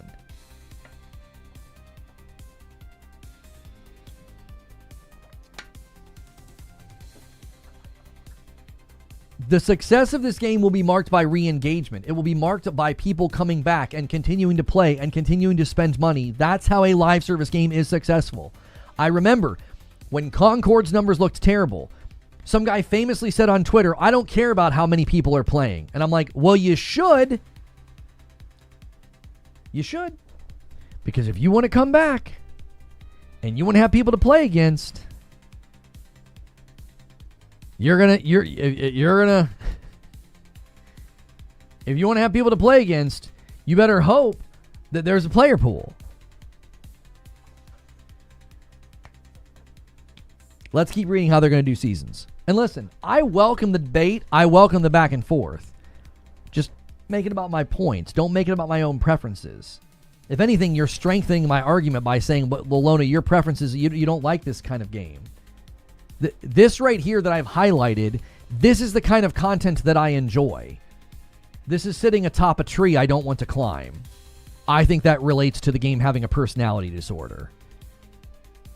D-Tom says, you did say after their first public release last summer that it was in trouble and it should and could be canceled, but that was under the assumption that the game was going to be released that same. Yeah, D-Tom, I stand by what I said last year. If they would have released this game last year, it would have crashed and burned. Look at how much work they've put into it, and it still doesn't feel ready. Can you imagine how poorly this game would have done last year if they would have released it anyway? Your argument is flawed. People are leaving Ark as it has no progression due to players not wiping, as well as uninspiring content. It's the logic you are using against Marathon. No, that's actually right in line with my logic against Marathon. You're adding to my argument, and you don't even realize it. Every single live service game slopes down. Every single one. The most successful live service game to the least successful live service game, they all slope down. Both High Guard and Marvel Rivals had a slope down. One was way more extreme than the other. Marvel Rivals sloped down. As successful and crazy as it was early last year, look at their concurrent players now, every day.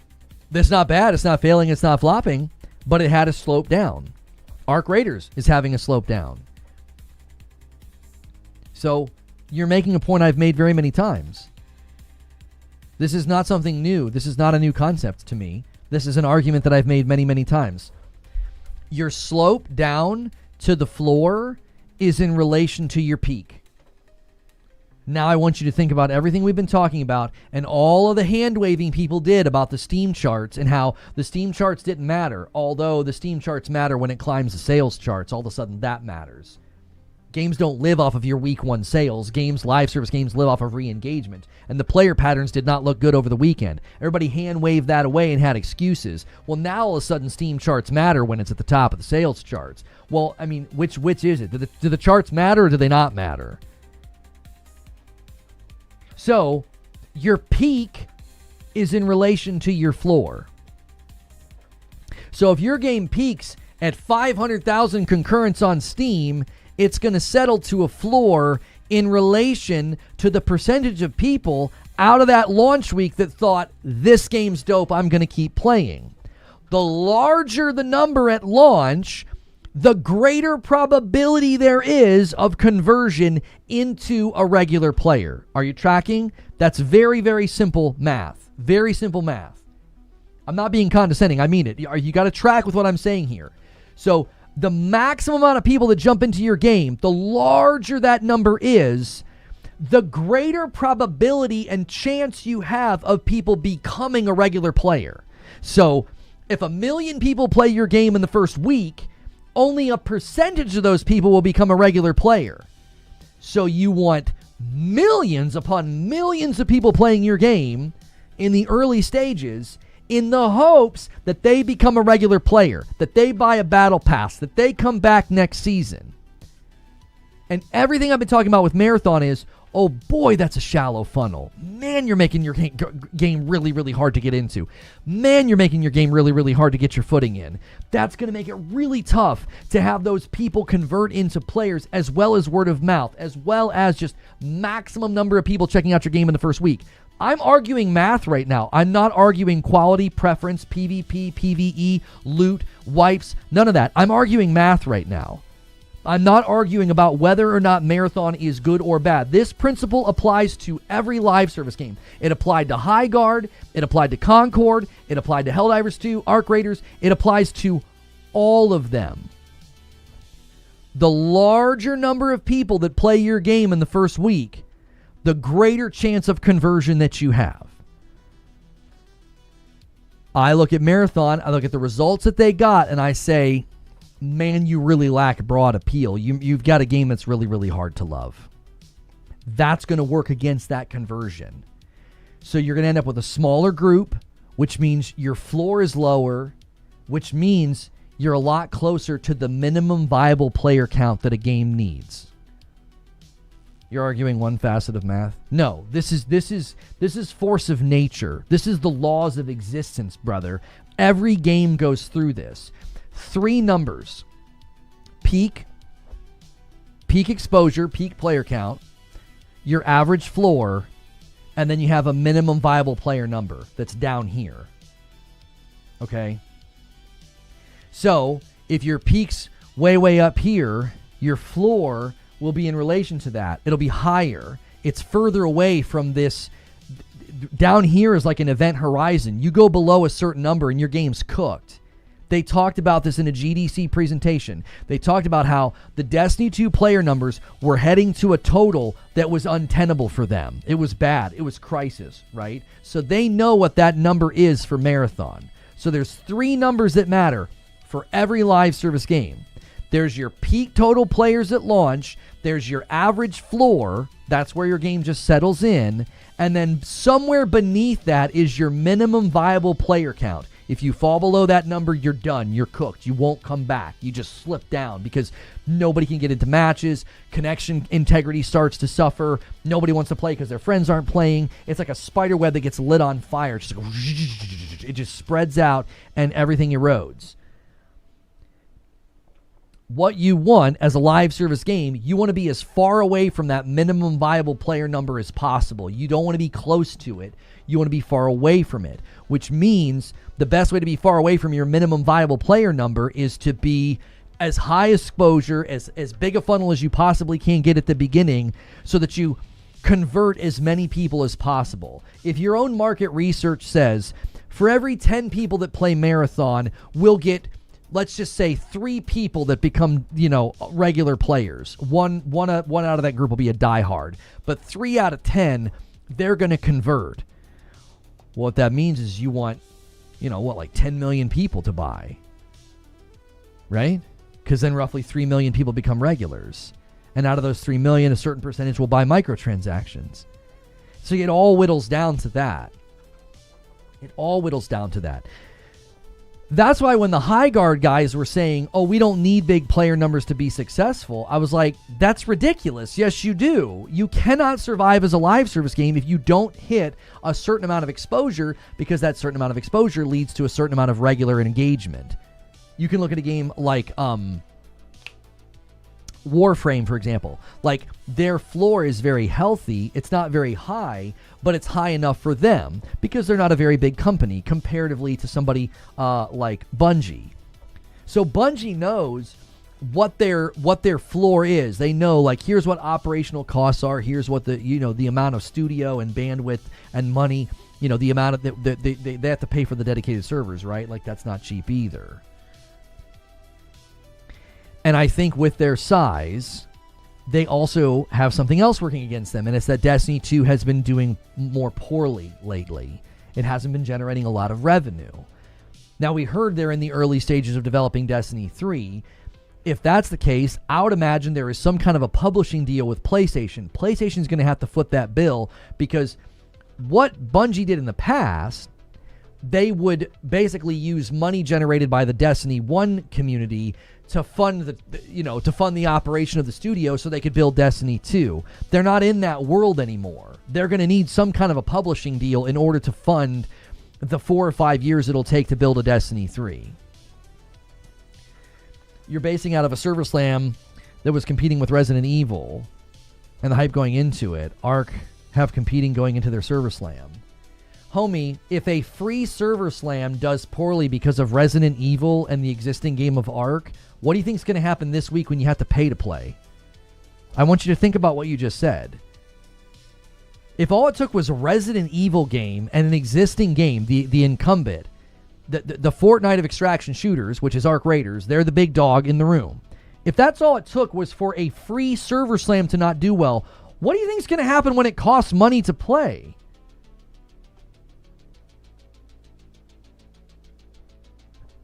Hey, do you think the number's going to go up?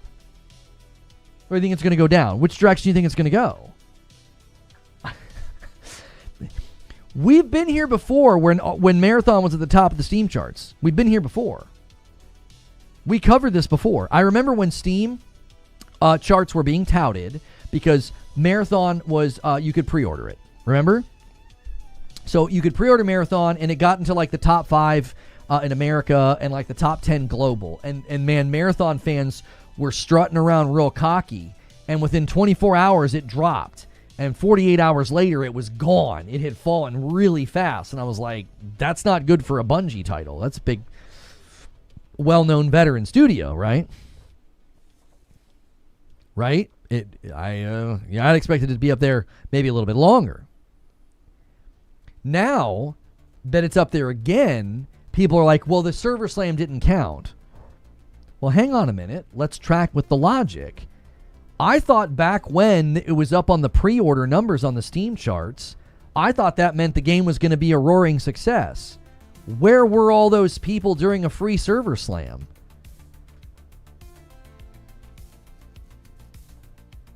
Remember, when Marathon was up there on those Steam pre-order charts, everybody's throwing confetti in the air saying Marathon's going to be just fine. Where were all those people during the free server slam? There was no momentum, no velocity. There was no evidence of consumer inertia at all. Word of mouth, none of that. It was just down the whole time. It was like Thursday and down. Never got back up to those original numbers. People picked a $70 single-player horror game over your free PvP game. You're in trouble. Yeah, I wouldn't tout that as like a, oh yeah, that's why it did poorly. If that's the case, then it's in big, big trouble. Because let me tell you something. There are big games releasing this entire year, brother. If all it took was Resident Evil to throw off your free server slam, what the heck do you think is going to happen when games like Control Resonant come out? What do you think is going to happen when Crimson Desert comes out? What do you think is going to happen when like GTA 6 comes out? There's a lot of big titles releasing this year. Now, Resident Evil wowed everybody for sure. They've got a following. I mean, it was impressive, but I don't know, boys. Let's keep reading the thing on the seasons. We didn't get very far. Okay, during the second half of March, that's this month, ranked mode will unlock. Put your survival skills to the test and exfil with valuable loot to climb the ranked ladder and earn exclusive rewards each season. We'll share more details about ranked mode when we get closer to the launch. First step, this is the first season. The first step is death. It also brings events, quality of life improvements, balance tuning, new implants, new weapons, and other surprises. This is in addition to a full suite of launch content. Complete faction and contract progression, all 6 factions including Segiguchi Genetics, all 6 launch runner shells including Thief, 3 zones including Outpost. Outpost will unlock the day after launch, giving the community time to gear up and unlock the zone at runner level 12. There's 28 weapons, mods, implants, cores, and more to craft your perfect builds. Earnable cosmetics, achievements, and storytelling through the codex. Now, looking ahead, beyond, okay? So Season 2 and beyond, all right? And this, again, is why I keep telling you guys, Re-engagement's really important for this game. If you pretend that it's not important, I want you to read this and hear they've got a lot planned. They do. This argument is so flawed, it's sad. The gaming community has come to this. Everyone either wants a game to fail or be the best thing ever. It's toxic. So, have you argued why my argumentation is flawed? You state obvious facts. This game will sell over 150,000 copies at launch. I never said that it would only sell 150,000 copies, so you're shadowboxing. That alone will carry the game for a minimum of a couple of years. How do you know that?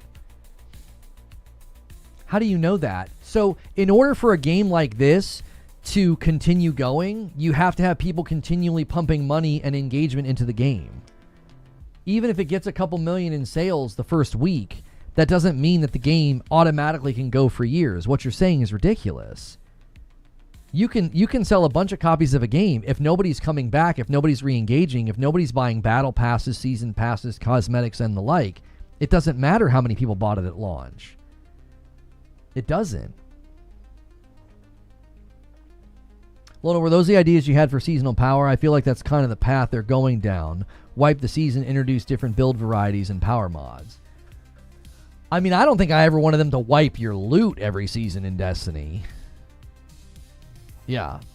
And to call what I'm doing toxic is, again, you're shadowboxing. You're straw manning. Nobody here is saying that they hope the game fails.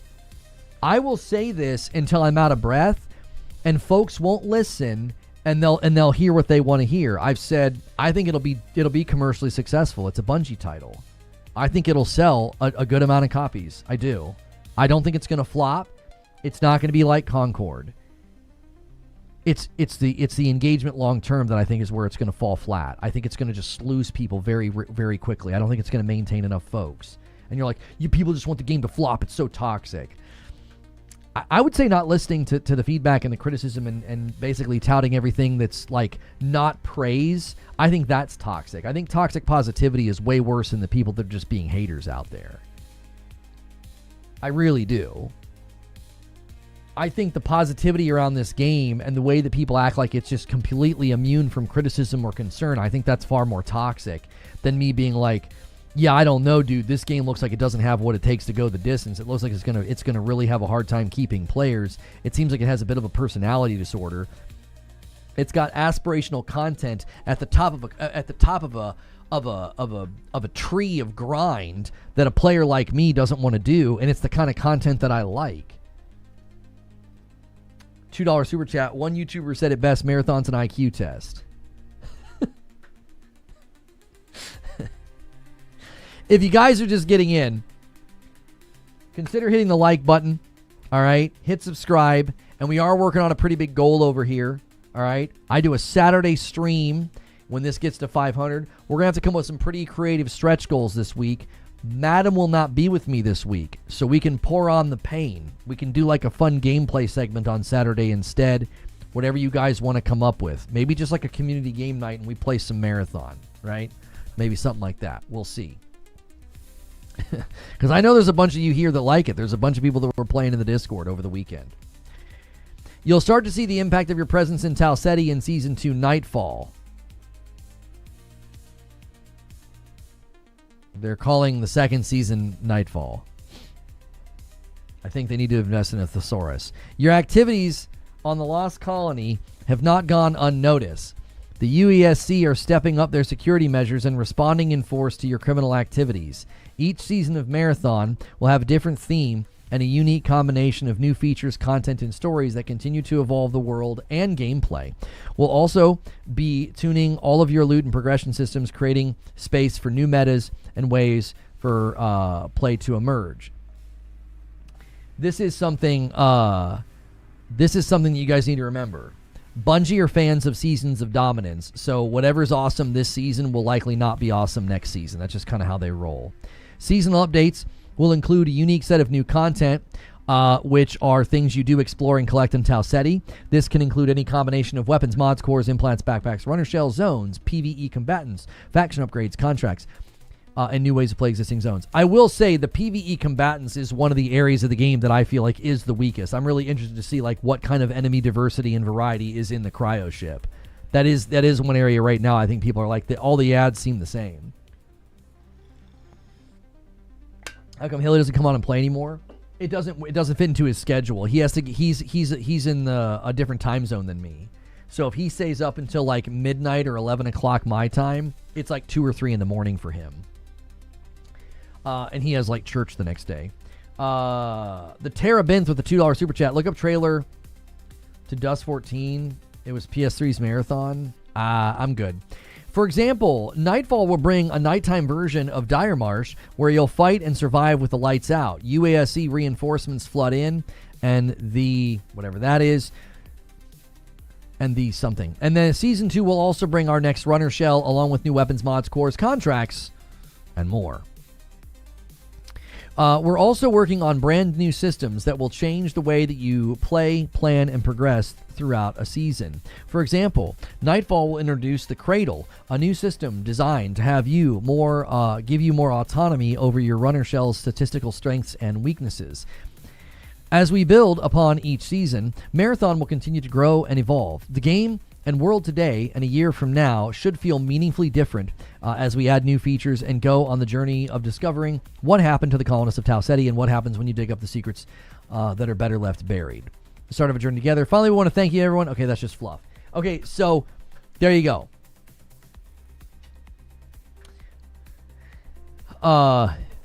They clearly have plans for seasons. Okay. They clearly have plans for ongoing content, and they gave no details on like how you're going to be able to spend money in the game. So we'll kind of see how that ends up going.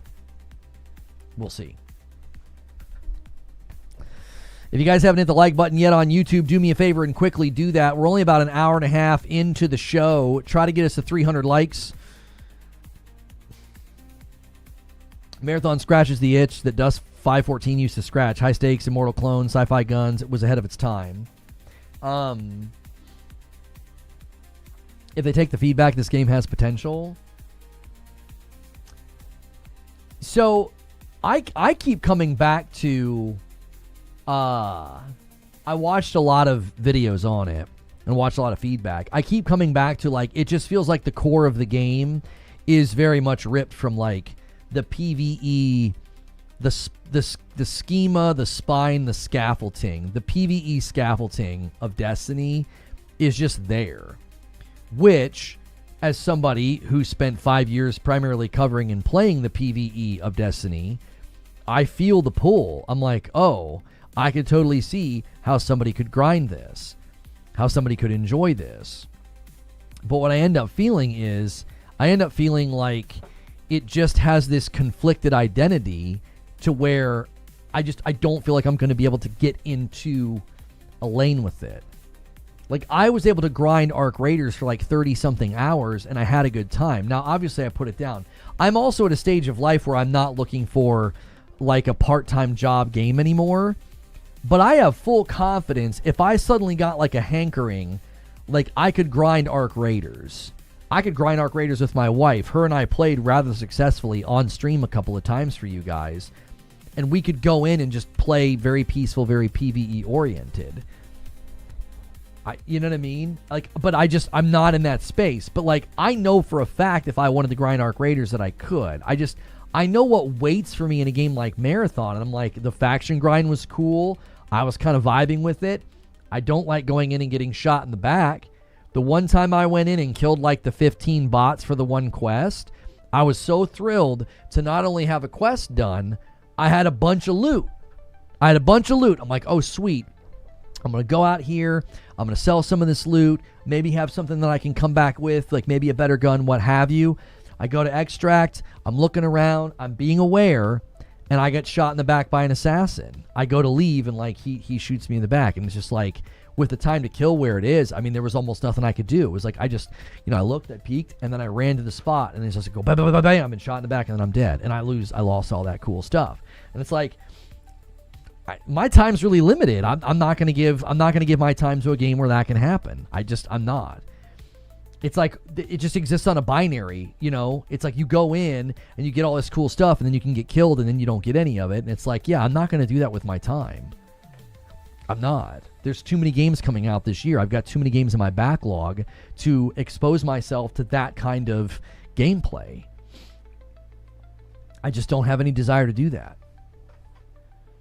People are like, well, you don't, and this is what I always find interesting in this discussion, is people like, well, you can't get attached to your loot. You're going to lose it if somebody kills you. You're going to lose it if a run goes bad. You're going to lose it at the end of the season. I can't do that in a loot-based game. It's like, it's a loot-based game where the loot matters, but also simultaneously doesn't. It's like Schrodinger's looter shooter. It's like the loot matters, but the loot also doesn't matter at all. It's like, the loot is very important, but you can't value it at all. And it's like, what? Like, my brain breaks on those rocks. I'm like, I can't get motivated. It's like, it really matters, and it's got little colors to trigger dopamine, and it's stronger, and it's better, and it's awesome, but don't be attached to it at all. You might die and lose it. You don't be attached to it at all. You don't get to keep it at the end of the season. And my brain's like, I'm like, yeah, I'm sorry, I can't do it. But when you die in Returnal, it doesn't bother you to reset. Returnal's not a looter shooter. It's not. Like, the game's loot based. Like, it's loot. It's a loot based game. It's that's the struggle I have with it. That's where my brain can't get into gear. It's like we miss each other. It's like we're cogs that don't lock in, and I'm like, yeah, I'm fine. I don't want to play this. At least with Ark, you can take the most important stuff back. Yeah, because you get the free pocket, the safe pocket. Yeah. Isn't Marathon essentially a rogue like PvP? I mean, there's definitely a rogue elements, but again, it's. I don't have any other way of phrasing it than I would have phrased it. It has loot as a motivation for you to go in and get stuff. Like, that's the incentive, that's the driver. Simultaneously, the people who like the game are like, yeah, you can't get attached to your loot at all. It's the main reason you're doing everything, but you also can't have place any value on it, because you're going to constantly lose it, and you're definitely going to lose it at the end of the season. I can't get into gear. It doesn't speak to me. This extraction game sucks because it's an extraction game. Yeah, when you misrepresent somebody's opinion, it's very easy to argue against it, because as you've done many times this morning, you've demonstrated the lack of ability to engage in a conversation. That's just a very bad faith way to have a conversation. That's not what I'm saying. I'm not saying an extraction game is bad because it's an extraction game. I had plenty of fun in Ark Raiders, and I lost my loot in Ark Raiders. I also knew that I wasn't going to lose all my loot at the end of a season. So I knew I could come back at any point in time and all my stuff was there, and I could play with people when at my leisure. It's easy to argue against a Phantom and repackage my argument. You can't keep your loot forever, Lono. If you do, then the chase becomes mundane like it did in D2. But it's true. I'm simply expressing my own preference and why I can't get into gear in a game like this. You guys seem to want to make it about defending extraction games. It's almost like you're taking it personal. I'm simply saying why I can't get into gear with games like this. Why wouldn't you just say, that's what motivates me? Instead of making up like a straw man argument where you're like, well, you don't like an extraction shooter because it's an extraction shooter. And it's like, well, no. I mean, I had a lot of fun in Ark Raiders. What are you talking about? And now there's this whole moving of the goalposts. Our Ark's not really an extraction shooter. Oh, I'm sorry. I'm so sorry that I like a game that apparently isn't what it is anymore because it's popular. I tell you what this is. This is like the mainstream.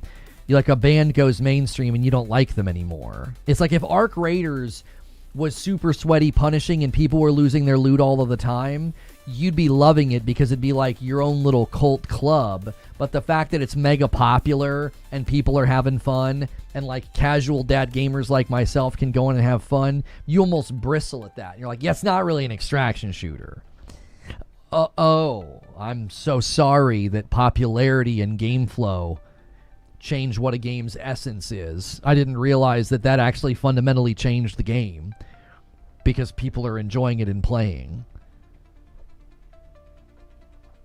It's like you measure an extraction shooter by how painful it is and how unrewarding it is. It's like, is that it?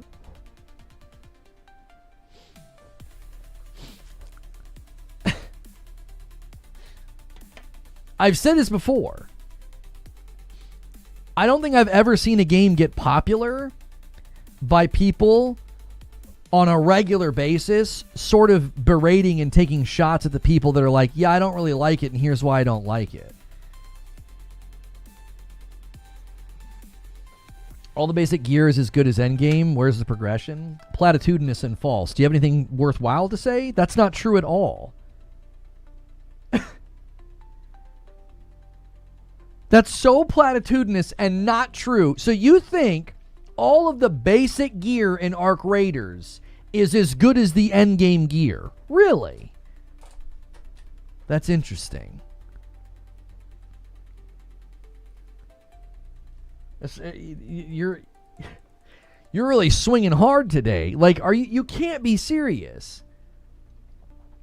Is that why people are constantly talking about this gun versus that gun and looking for this blueprint and looking for this certain thing? Like, if that were the case, then why are people constantly talking about certain guns in that game?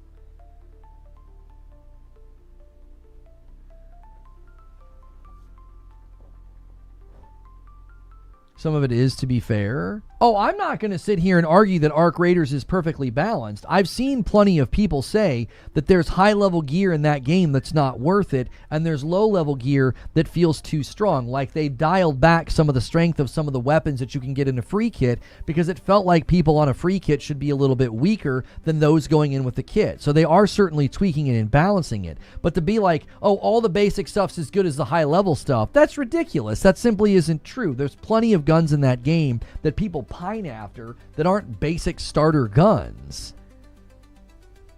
And they're continuing to tweak it, as all games will be continually tweaked. Do you honestly think that the balance of the guns and the loot and the items in Marathon are perfect out of the box? You don't think there's going to be tweaks along the way either? There's 100% going to be issues with the loot table in Marathon. That's a normal thing in these games. Also, you're not substantiating the argument that Ark Raiders isn't really an extraction shooter by pointing to imbalances within the loot table. Toro loses to Volcano, Stitcher loses to Bobcat. Yeah, I mean, I would lean on people more knowledgeable than me that there are certainly weapons that are worth using that are not basic and, you start out with. Also, that doesn't substantiate the notion that, like, Ark Raiders isn't really an extraction shooter. I'm here to tell you, if you think you're going to prop up Marathon by being like, well, this is a real extraction shooter and those games over there aren't because X, Y, and Z, like, if Marathon does anything to give it broader appeal or, like, more people start liking it or what have you, if you're like, but that's not an extraction shooter, man, you're going to make this game shrink really, really fast. I don't play Ark, but I'm curious. Is your main point regarding Ark, you can go in and get out with most of the time with your loot, whereas Marathon, there'll be more death and lost loot?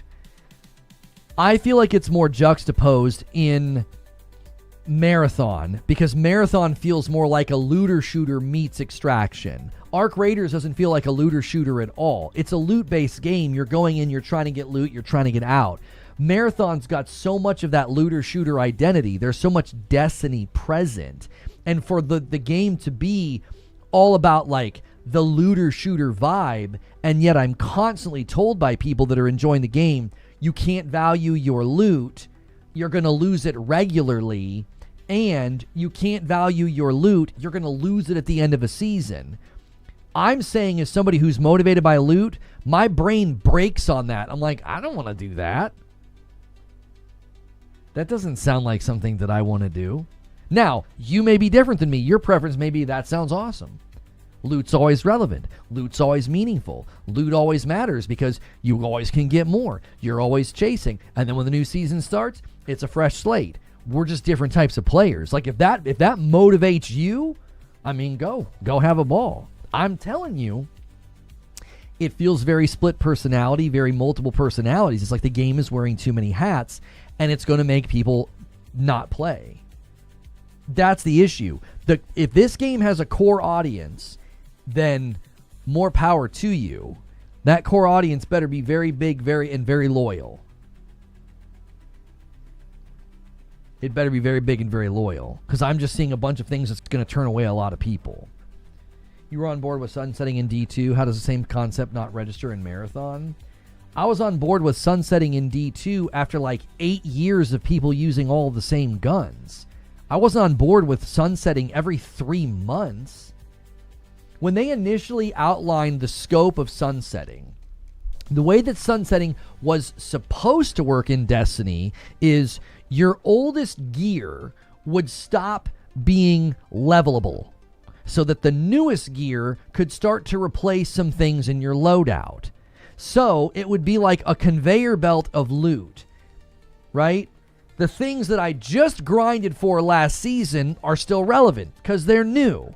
It's not like I'm going to literally walk into a new season and everything sucks and then everything's gone. The way they originally described sunsetting in Destiny, it was going to feel like a conveyor belt where the oldest loot would drop off and no longer be levelable. You couldn't level it up anymore. So you'd have some things that would basically become irrelevant, and as they're becoming irrelevant, there's new things coming down the conveyor belt for me to go and chase. It made sense to me. It would keep the loot table fresh without me constantly changing my loadout, but also I wouldn't constantly be using the same dadgum weapons for 5 years, right? Marathon's going to do that every 3 months. And I'm like, that's really fast. That's, oh my gosh. It's so everything I just did is now gone? What? The reset is to prevent the same effect in Marathon? Yeah, but it's not. I feel like you're not listening. I think that's probably been the most frustrating thing about this is I feel like people that are dead set on Marathon, I feel like you guys don't listen. I feel like you think that I'm saying things I'm not saying, or you intentionally misunderstand, or I just think there's a lot of willful misunderstanding going on anytime I've talked about this game. You want it to fail and flop. Never said that. You think it's going to be a Concord. No. You want it to suck because you don't like Bungie. No. You have a PvP bias and you don't like PvP games. Somehow all my feedback is in lockstep with all the feedback that everybody else said. It's all this willful misunderstanding. It's you're willfully misunderstanding everything I just said about how we had been playing Destiny for 7 years. And they introduced an idea where, as they initially explained it, my oldest loot that's years old, I could no longer level it up so that I'd be motivated to maybe go get some new loot and rotate it into my loadout. That's not an equivalency to saying in 3 months everything that you have is gone.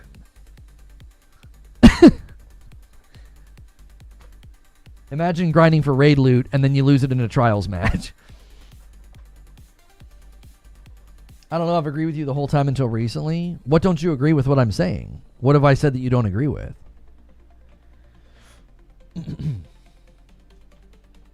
You did say this game feels like it's made for no one. Yeah. I still feel that way. I still feel like it's made for a very small group of people. I seriously think the number of people who really, really like raids, dungeons, vaults, and solving puzzles, and they also really like intense PvP and extraction and can lose their loot, I don't think that's a big group of people, brother. I don't think so. The group over here that likes puzzles, raids, going into dungeons and getting awesome loot, I played with these people and made content with these people for half of a decade. I know how they're wired. They hated that I thought sunsetting was a good idea. Oh, they hated it. That was the most disagreement I ever got. These people over here don't tend to like being in environments that are PvP punishing and where they can lose their loot. I think that's a fair thing to say. It's like a Venn diagram. You've got a big circle of people that really like PvE and loot, And then you got people over here that like PvP, they like extraction shooters, they're okay with like punishing environments, hardcore sweat, you can lose your loot, right? It's a Venn diagram. The circles meet in the middle, and there's people that like both. I don't think that group is very big. I don't. I think the pattern of player behavior that you've seen in Ark Raiders, that you saw traditionally in 10 years of Destiny, I think all of that proves what I'm saying. I don't think I'm saying anything that's that outlandish. I really think what I'm saying is fair. I don't think I'm saying game will suck, game is bad, game is crap. I'm saying I don't know who this game is really going to appeal to long term. It's built in a way, the stuff at the top of the tree, it's there, and I'm looking at it saying, oh, that sounds like stuff that I like. The road to get there isn't one I want to take. And the destination isn't one that I want to arrive at. I don't want to lose all my stuff. I don't want to.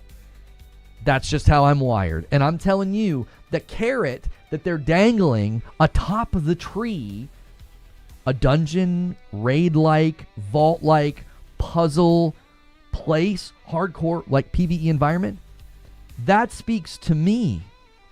I don't know. Is it going to speak to hardcore PvP boys? And dudes willing to lose their loot? I don't know. It maybe it does, but I just do not know if that's a very large group of people.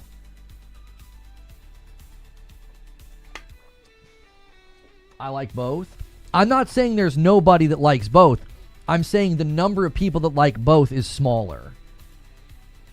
Like, I think there's a reason that Helldivers 2 got momentum. I think there's a reason that Ark Raiders got momentum. People can play those games in the way that they like. Wipes in Ark Raiders are completely optional, and you can play peaceful, and the matchmaking kind of takes care of you, right? So, in this game in particular, you have to play very, very narrow, or you're not going to have a good time. That's a lot of pretzel bane jumbo to arrive. It's not for me.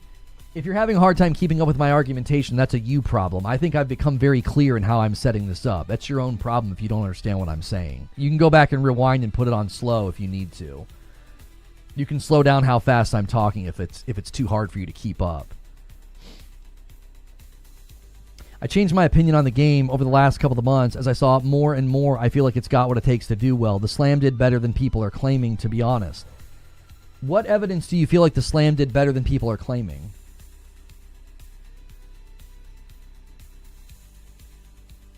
It had a horrible score on Xbox. It had a horrible score on PlayStation. If you feel like those scores aren't representative because people could review bomb, that's fine. Take all the 1 stars off. Not very many people reviewed the game then, which means you didn't have a huge player pool on PlayStation either.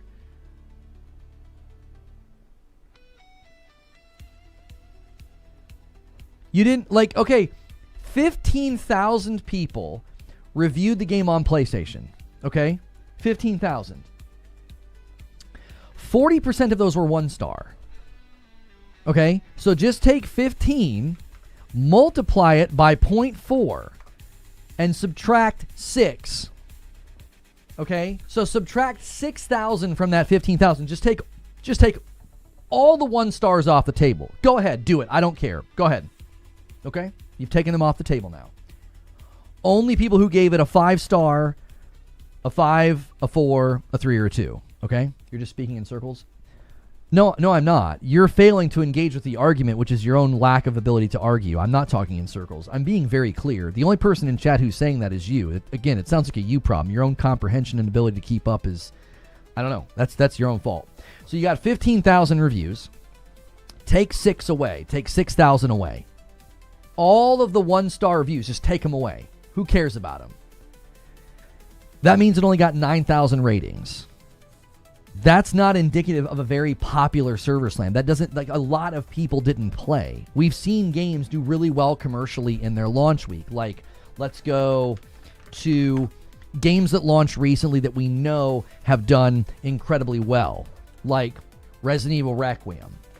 Okay, we know this thing is just absolutely storming the sales charts and doing really well. Look, 33,000. Remember, we took away all of the 1-star reviews because people are worried about review bombing. So let's just take those away. 9,000 people reviewed the Server Slam. 1/3 of the same, 1/3. Do you see what I'm saying?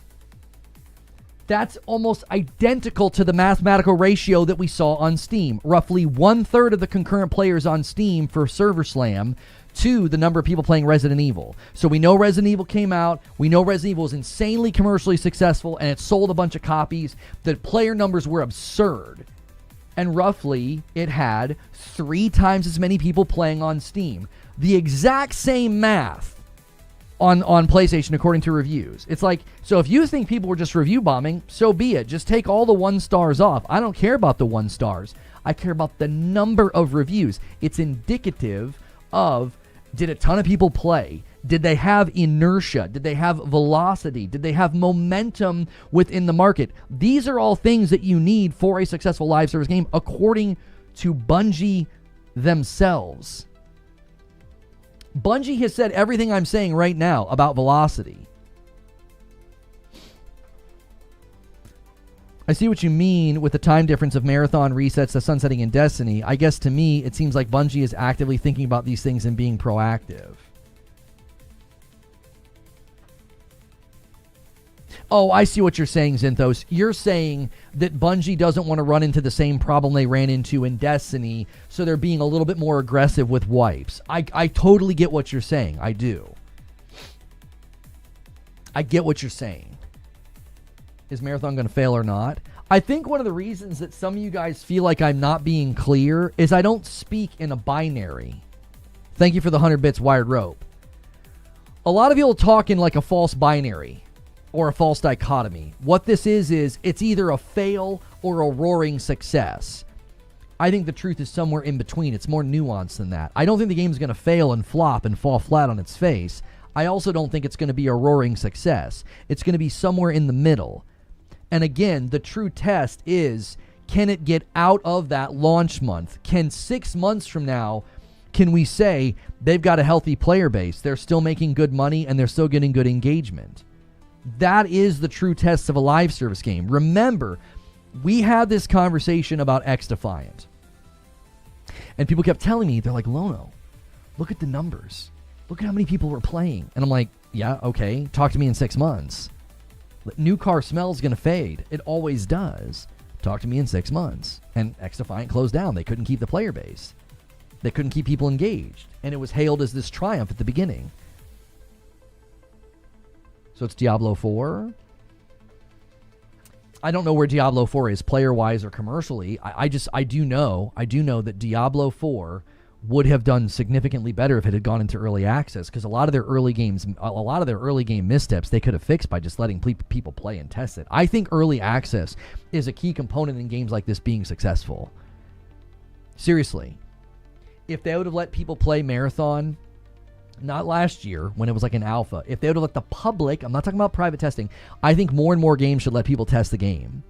Like, this is I think the recipe for live service. I think you should come up with a concept, spin up some kind of an incubation, let people test it out. Public, like let a lot of people play. I'm not talking about private. I don't think that ever works. It's like it's too small of a sampling. You get your people playing, you get your people testing, okay? And then you iterate on what people said. Because you can avoid a lot of mistakes. You can avoid a lot of rough edges. A lot of the things that Bungie has to fix right now in Marathon, those are things they could have learned, 2 years ago if they would have let the public play. And people don't like, man, the onboarding's kind of tough. Man, the menu's kind of bad. Man, this is kind of bad. I also think the interesting thing about this game is their hesitancy.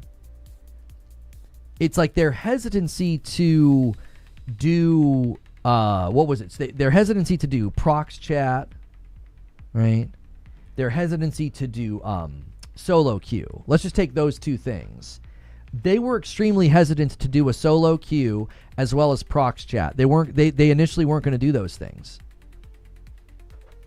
Now they're like part and parcel to the experience. I mean, especially solo queue. I mean, G-Mini Christmas. Without solo queue, I really, really don't know how this game would have gone anywhere, because people are like, I want to play by myself. I don't want to play with other people. Like, do you always want to get thrown into a group? I don't. I mean, I don't know about you, but if I'm getting home from work or I'm taking the afternoon just to kind of play, sometimes I just want to play by myself. I don't want to talk to anybody. I don't want to like work together. I just want to kind of go in and rock on my own. Well, now they're getting feedback on duos as well. People want duo queues. Well, the thing with Prox Chat, Hikozy, I actually think there's a long tail of impact that Prox Chat would have had. So think about it. If you had Prox Chat in from the beginning, it would have impacted how they built the game. They would have been like, well, there's no real opportunity to use Prox Chat. We should think about this. Should there be, longer time to kill? Should there be, more opportunities to work together? They would have crafted a very different game. The fact that from like very early on, they were like, yeah, no Prox Chat. I think that had a direct impact on the fact that they're like, it's basically PvP matches. Like, it's just like, you're just there to kill or be killed. There is no conversation to be had. I think that would have had an impact on the game if, like, from moment one, they were like, oh no, we think Prox Chat and working together is a key component to our game. I think that would have changed how the game developed as it went on. $2 from JJ says, Marathon will be free to play in 6 months due to low players. I mean, I don't know if they'll be able to do that. You'd have to give early adopters some kind of a veteran package. Pure Pickle says, if they let the public play those tests, the changes would have been a significantly different game. The TTK would be longer, meds and ammo would be everywhere, and the AI would be a joke. I mean, I don't know if it would be that extreme, but I definitely think it's not just Marathon that I've said this about this. I've said that many games should do this. I think many games should get their games out a lot sooner. Think about what would have happened with Concord. They would have saved an awful lot of money. They would have saved an awful lot of money if they would have let people play Concord way, way before it came out. People would have said, this sucks. And they would have just canceled it and been like, yeah, this game's not going to work. Corey Freeman says, I agree with your view. The fresh paint will wear off. 6 months is a good measurement. I don't think the review bombing is a thing here. I gave it 2 stars due to many factors. I'm just a consumer. Oh, for sure, Corey. I was just trying to point out, I think a lot of the 1-star reviews are fair because I think a lot of the 1 and 2-star reviews are people that just bounced off the game and just thought, nah, this isn't very good. I thought this was going to be good. It doesn't feel like a Bungie game. It doesn't feel like a game I'm going to play, what have you. I was just saying, even if you take away all the 1 stars and say it was getting review bombed, the number of people reviewing it well is so small. It's so small on both PlayStation and Xbox. I mean, it's small, boys. Pause.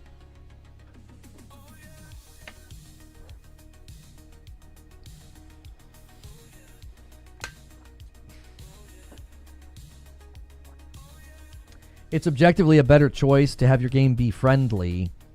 It's a design choice to promote aggressive play more than friendly. I don't think you could say it's objectively better. It would be better or worse depending on the goal of the game. I don't think you could say, oh, it's objectively better to make your game friendly as opposed to being aggressive and competitive. It depends on the goal. Like, what's your mission? What's your goal? What are you trying to build? You might not want it to be very friendly. Does that make sense? Like, I don't think you could say it's objective.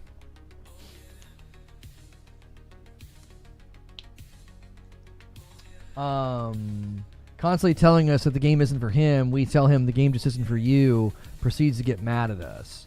No. Telling me the game isn't for me when I'm invoking it's not for me, and I feel like so much of the game is trying to appeal to players like me. I think you're missing the point, Eric. Eric the Beard over there on purple. I think you're missing the point.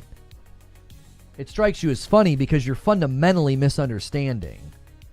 When I say, man, this game's just not for me, the reason that's so interesting is they've structured so much of the content in Marathon to appeal to people like me. Your aspirational content is a raid/dungeon vault puzzle area with really cool loot. Your primary grind in the game are bounties for factions, brother. That appeals to a Destiny player, a PvE player. That appeals to somebody like me. And yet, the game feels like it has this mixed identity where it's like, but it also has all these other things that I don't want anything to do with. That's the point. I think you're missing the forest for the trees. You're like, people are like telling me that it's not for me, and I'm like, you're not engaging in my argument. I've acknowledged the game is not for me. That's part of the weirdness of it. It's odd. It's like, ascend to this height. It's really hard to get up here. Punishing, sweaty, difficult, PvP, losing your loot. Come up here to this height. Oh, what's up there? A PvE raid with puzzles. Huh? What? Think about the way that they did it in Destiny. It was like a pure offering. It was like, come grind trials and ascend to the lighthouse. Why? To get really good loot. Why? Well, you keep grinding trials, right? Oh, yeah. Kind of cycles, doesn't it? Come over here. Dungeons, Nightfalls, raids. They're hard. They're tough. It requires synergy and cooperation. What do I get? Loot. What's the loot good for? These activities. I mean, some of those activities had loot that was good for PvP, which the PvP guys never liked. But, do you see what I'm saying? Why would it take PvP to get to the raid? They said it opens via the community. Eric, you understand that the higher up you go in this game and the more you play, the more you're going to run into PvP, right? Like, that's the natural flow of the game. It's got, like, experience-based matchmaking. So the more you play and the more you get, the more you're going to get environments with other people in a similar scenario. And so you're going to be getting into more difficult PvP, more sweaty, more experienced players. Do you see? You're going to run into them. You said PvPers won't do the raids. Why would you run into them? No. I think you're misunderstanding. I'm not talking about the raid itself. I'm talking about the road to get there, brother. This game's content loop will regularly have you fighting other players and losing your loot. You're doing those things, you're experiencing that content loop in order to get to the aspirational content that is basically a raid.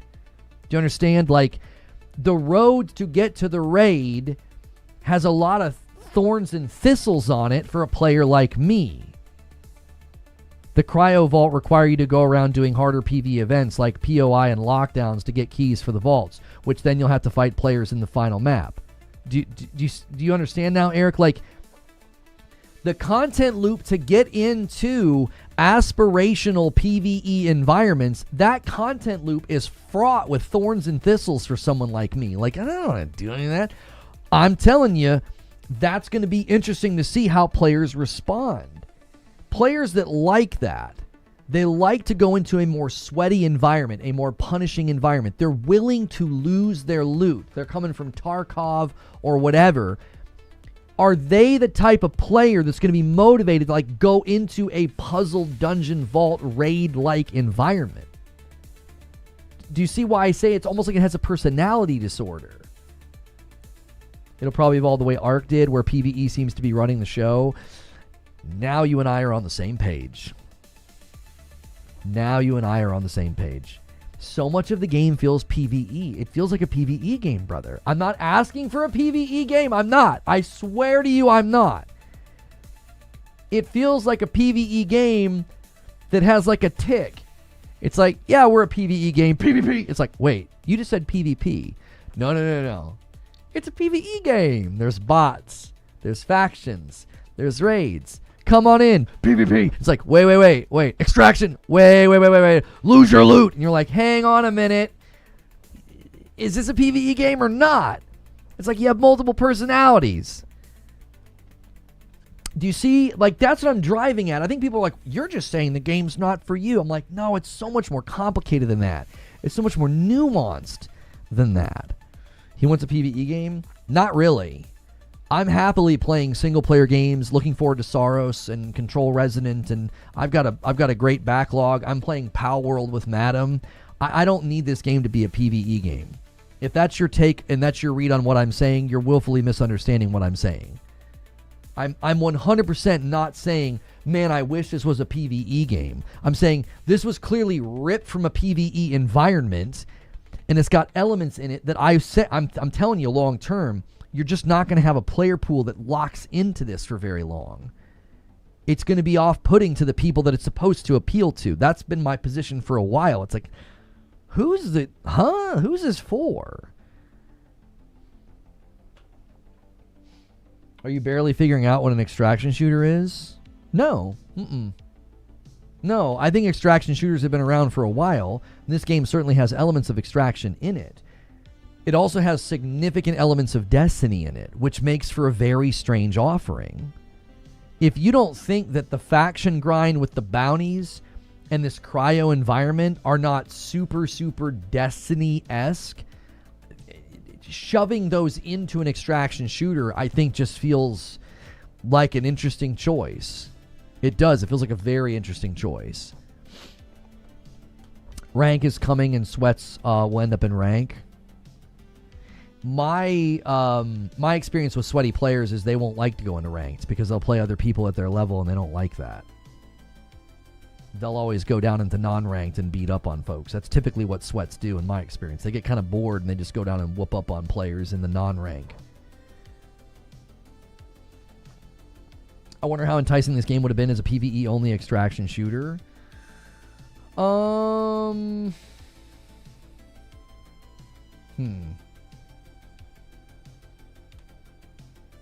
Creature says, "You won't shut the blank up until you have tired of talking, because you're just ignoring clear patterns of data and have affected every game ever, but it won't affect Marathon. You can have it. You win." The bounty stuff is there so you can increase your base account. So if you lose all your good gear, you can jump back in with all your blue gear, etc. No, I understand how that works, Justin. I just think that the faction element, the factions and the bounties, it very much feels like something's been it's just been like lifted from Destiny, which it's Bungie. I think that's to be expected. And then the raid elements and the cryo environment, I think, are very much going to feel like Destiny environments. I think that's a very fair prediction to make. That's just kind of how Bungie operates. I mean, they're calling Season 2 Nightfall, for Pete's sakes.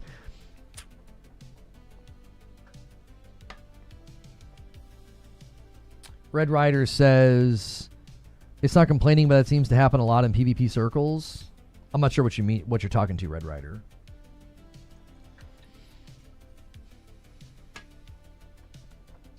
Marathon won't be a smash hit. It'll be fine. Oh, cheating. I'll be very interested to see what the floor is. I think that's the most interesting thing to me. What Marathon's floor ends up being. Like, let's just say it settles into anywhere from 30 to 50,000 player peaks on Steam. Like, that's just where its floor ends up. I don't know if it can get much lower than that.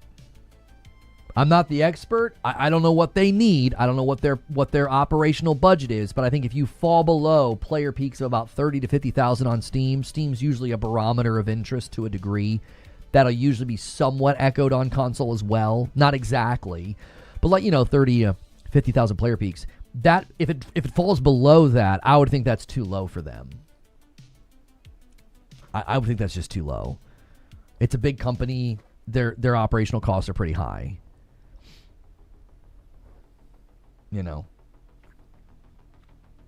If they're only hitting, let's just say, something absurd like 10 or 20,000 player peaks a day on Steam, I would think that's probably too low. I just think that eventually it just starts to slip from there. Generally speaking, once a player number gets so low, it just starts to continually slip down because it means your buddies aren't playing anymore. It means it's harder to find matches. It means the people that you end up playing against, maybe your region mismatched, so there's lots of lag.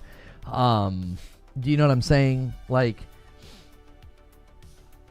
I think that if you get below that, I think it's hard. It's hard to maintain because you just keep losing people at that point. You just end up kind of sliding down. We've seen this happen with other games. Like, you just get so low in your player counts, you get to like a point of no return. Bungie acknowledged that Destiny 2 was headed to that point. I believe it was headed to that point in the second year. One second. I need to put there we go.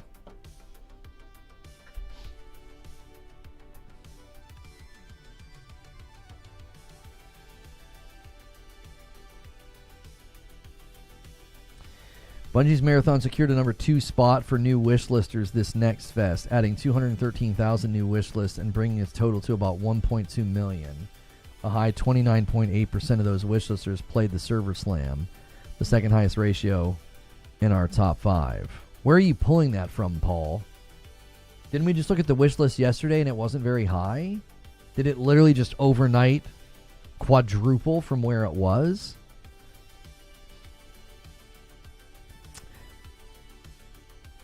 I just don't agree with Lono, which it's not that it's too complicated. I just think he's wrong in comparing the wrong thing, or doesn't understand what this game is really.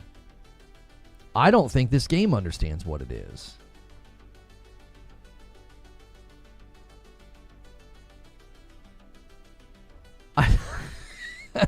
I don't think the game itself understands what it is. It was after Curse of Osiris, wasn't it? It was like they were on their way to something more significant. Yeah.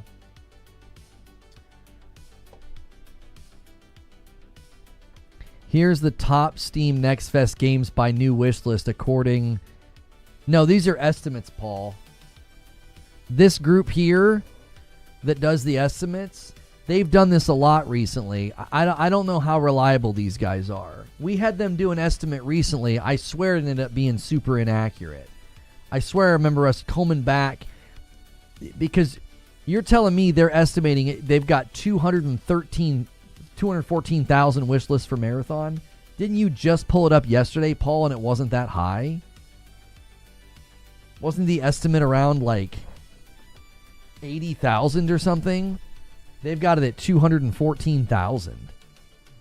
I put it in my my document for today, my monologue.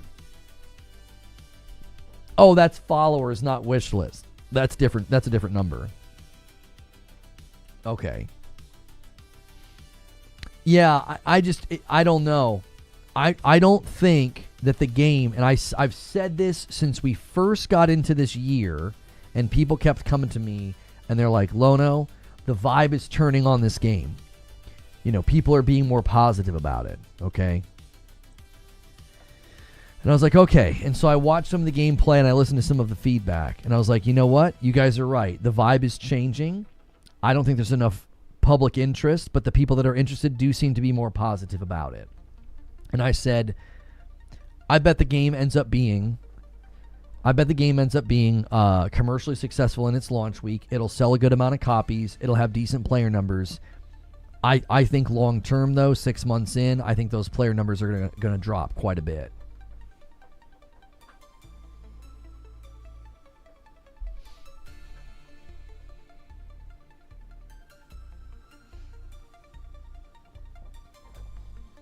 If he never mentions it again and slinks off, then it's a success in my book. Oh, all I'll say is this person hasn't made a video about it, so he's not confident in his Concord 3 claim yet. I think the claims that it's Concord 3, I never agreed with that. I was like, no way. I was like, it has way too much in its corner. It looked better. Especially once they started making improvements. It's Bungie. It has... I think automatically it's got people that are like already going to buy it just because it's Bungie. Like Concord never had that in its corner. Never. Just the art style alone in Marathon made people pay attention to it. The art style in Concord was a dadgum disaster.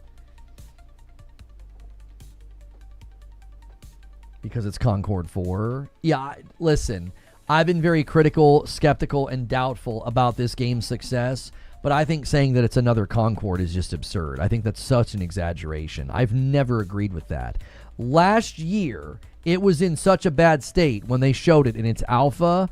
The more I looked at it, and the more I looked at player feedback, and the more I looked at how people were talking about it, I thought, this game's cooked. This game's going to flop. And they had to agree at some level because they delayed the game indefinitely. They didn't even give us a date. When they initially delayed it, I really do think there was considerations of canceling it because they didn't even give a date. It was just like, yeah, it's indefinitely delayed.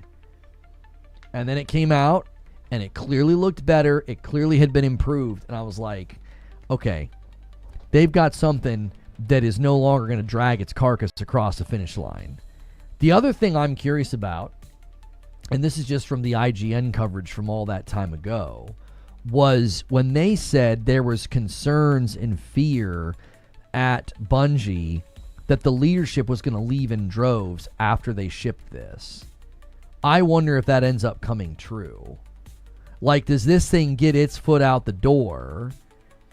Does the ink barely dry on the release date? And does this thing, does Bungie see exodus at the company? Do you know what I'm saying?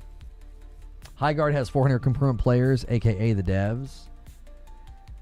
I wouldn't make fun of Highguard too much. Highguard has the same number of total reviews on PlayStation that the Marathon Server Slam did. I don't know. I just don't know, man.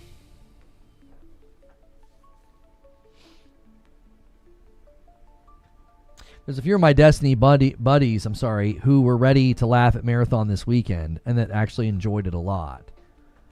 I'm telling you, if you can get past that initial rough onboarding and you get to the faction grind, I think a lot of Destiny guys are going to like it. As long as they can, get over losing loot at Extract or not getting to Extract. Like, if they can get over that, I think a lot of the Destiny guys are going to like it. But my suggestion to Bungie was that your first 5 games, I think you should be in a faction that goes away. Do people really review games on PlayStation? Yeah, Resident Evil 9 already has 33,000 reviews. Yes, lots of people do. Yes. The customer reviews on PlayStation have been quite a good barometer into player counts and overall consensus from consumers. I think it's actually been very reliable. I've used it a lot, and I feel like it's become a great place for me to refer to see if there's like popularity, consensus of thought, like what are people saying. But I think you should start the game. I think your first 5 matches in Marathon, I think you should be in a faction that goes away. Like, part of the story is the faction that you start out with gets destroyed or something. Like, a rival faction comes in and wipes them out or something. So those first 5 games, you would have decent loot. You'd have a shield. Like, you wouldn't be such a fragile piece of tissue paper. Yeah, on the console. Yes. Look, here, I'll show you.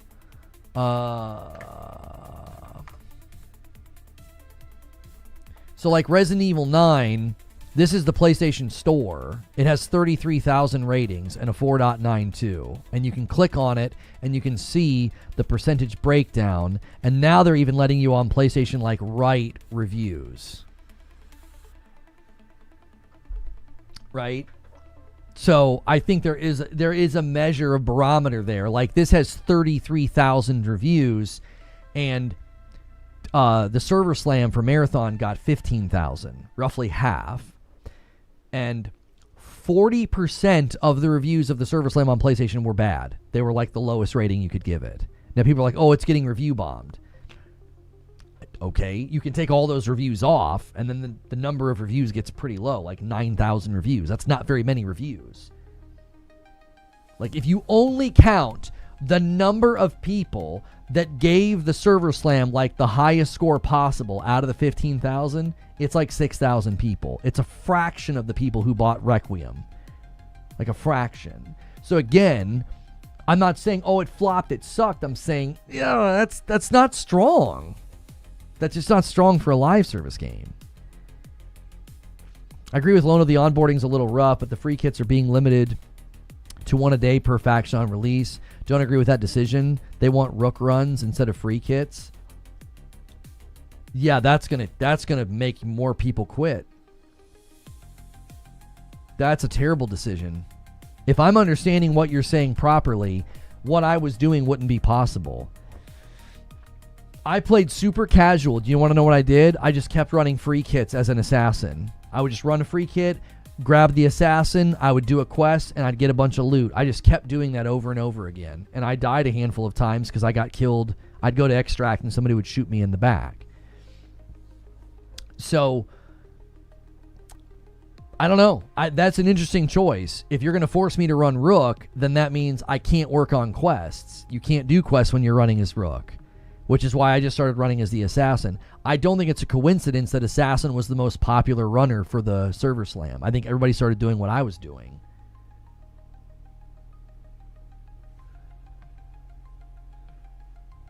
It was like, oh, I can run a stealthy, runner and work on quests and get loot. That just made way more sense to run as Rook and to maybe get some loot. So it's like this. You're placing a bet. When I run as Rook, I could get out with a lot of loot, but I only get the loot if I get out. I could run as the Assassin, and I'm really having almost a guaranteed success rate with my quests, which I don't have to extract. If I get shot or die or somebody surprises me at extract, no big deal. I still get my loot from the quest.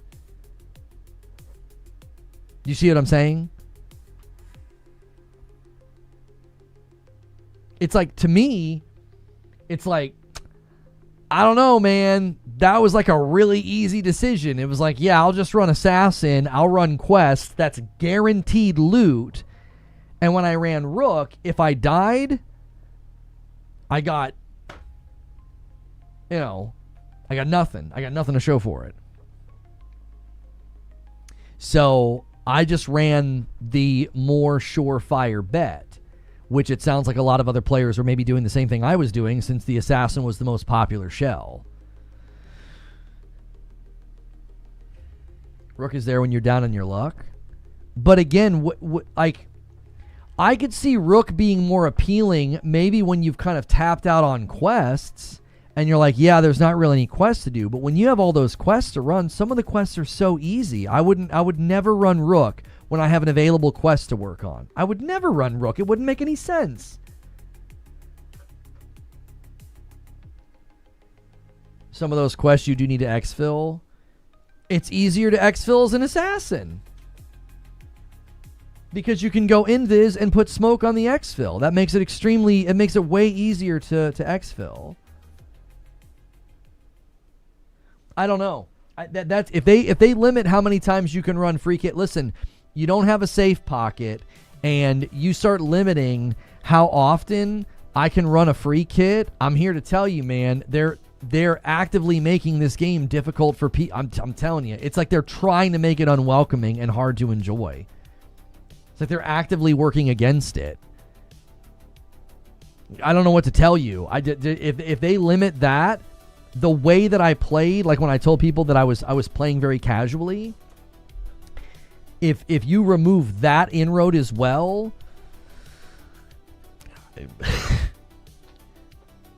I think they'll limit the daily sponsored kits. The strategy I was using solo was run triage and always extract at the guarded exfil and get down by the AI while being extracted. Why did that give you a high success rate? Why being triage? Is there something you can particularly do on triage that prevents you from being like, quote unquote, knocked or wiped? I think they're making a game you got to learn to get good at. I think that's a very bold strategy in today's attention economy. I think that is a very bold strategy.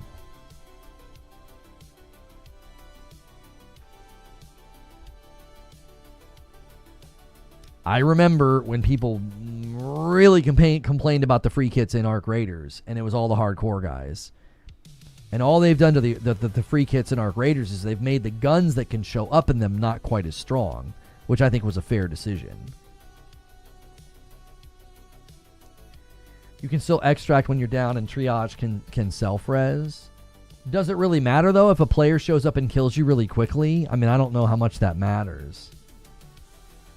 Yeah, and it did exactly. It's free kits part 2.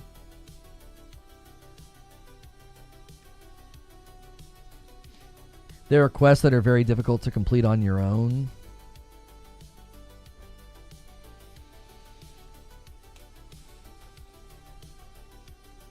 They'd have to fight the enemies at the exfil.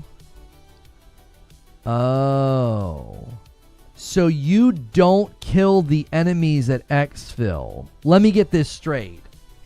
What's good, Hilly? So you were going to a place that you knew was heavily guarded. You let the enemies down you, or at the very least, you don't engage them. You don't fight them. So that if anybody shows up, you've got your own defense force protecting you by default, and you're not worried because you can get down and still exfil. And at the very least, if you need to pull the ripcord on a self-revive, you can. Self-revive wide down, which was very easy extracts. Oh, frick. That's a strat if I've ever heard one. That's not bad at all. It's a good strat. I did that with the assassin. Oh, I definitely did that with the assassin. I would just not kill any of the bots. It was like, it's not worth engaging. So basically, go with assassin, go to a guarded exfil, don't kill the bots, just hide. If they down you, no worries. Drag yourself to the thing. Well, I guess you'd want to self-revive because the one guy does come up to you and he like connects to you with wires and like speeds up how fast you die. Yeah. That's interesting. You don't have to self-revive. What prevents that one bot from coming up and killing you, though? Because they come up and they, like, connect those cables to you, and then you die faster, don't you? He knows how to play the game. Yeah, I mean, this homie's straight up, I don't know.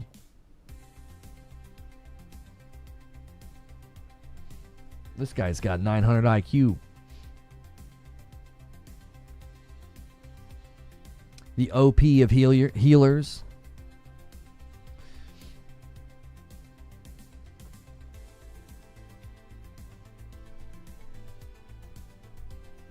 The suck of death. That's right. That's right. I remember the first time they did it, I was like, what the frick is happening? There's a clip of Nick Merckx saying it. He's like, I'm not even going to say what he said. It's a bit much.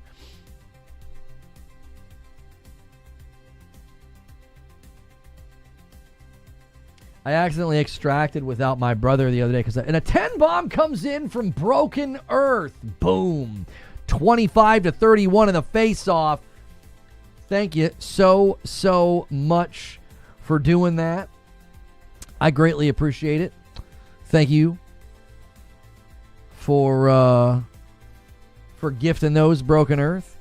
Remember, I have a standing bonus. If you guys get your individual platform to 100, I just drop a 5 bomb instead of 4. Currently, I owe Twitch one and YouTube one, but I'm kind of waiting to see if you guys get it all the way to 100 for your particular platform. Yeah. Peanut was saying it, and Nick Merckx was saying it. Good comms.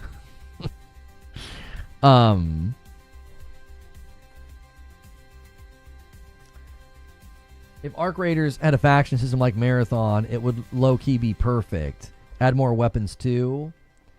Well, you got to think about something, okay? You got to think about something. There was something that Fortnite did that a lot of people like took issue with, but this is just the nature of the business, right?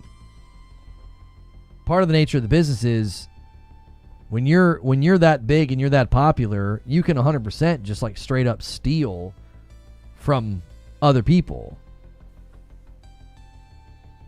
So Ark Raiders can 100% iterate on and borrow ideas from Marathon. Like if you feel like Marathon's doing something better than Ark Raiders has a distinct advantage that Fortnite had as well. Like you guys remember reboot cards. Reboot cards and the ping system, that all came from Apex.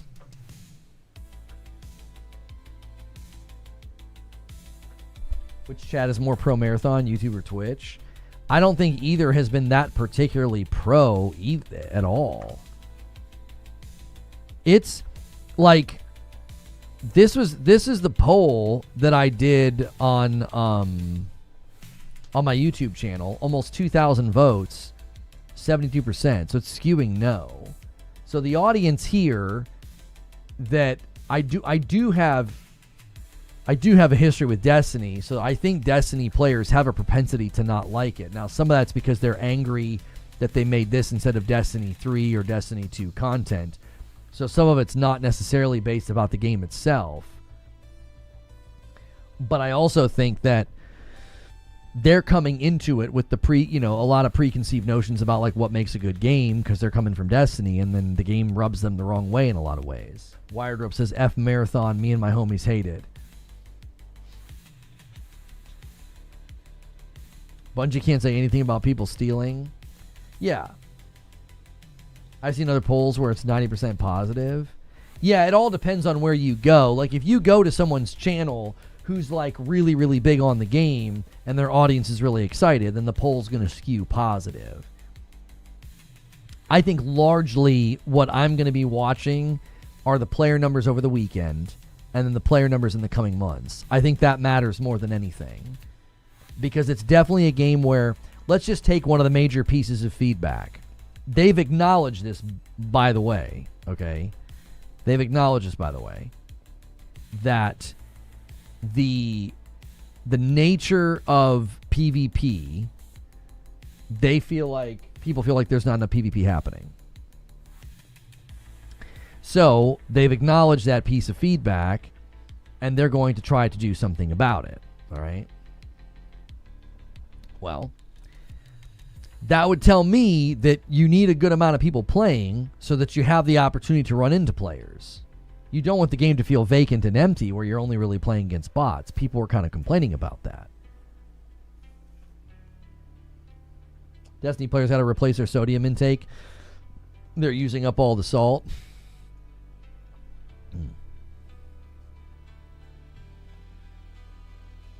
I love that it says Kilgore. I spent $60 and I'm ready for it ASAP. People can hate. I played D2 for a few thousand hours and hate what's happened to it, but I won't tarnish a potentially great experience cause mad.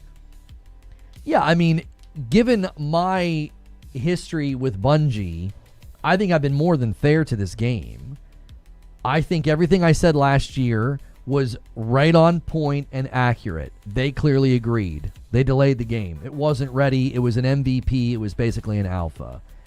The game comes out and does a server slam.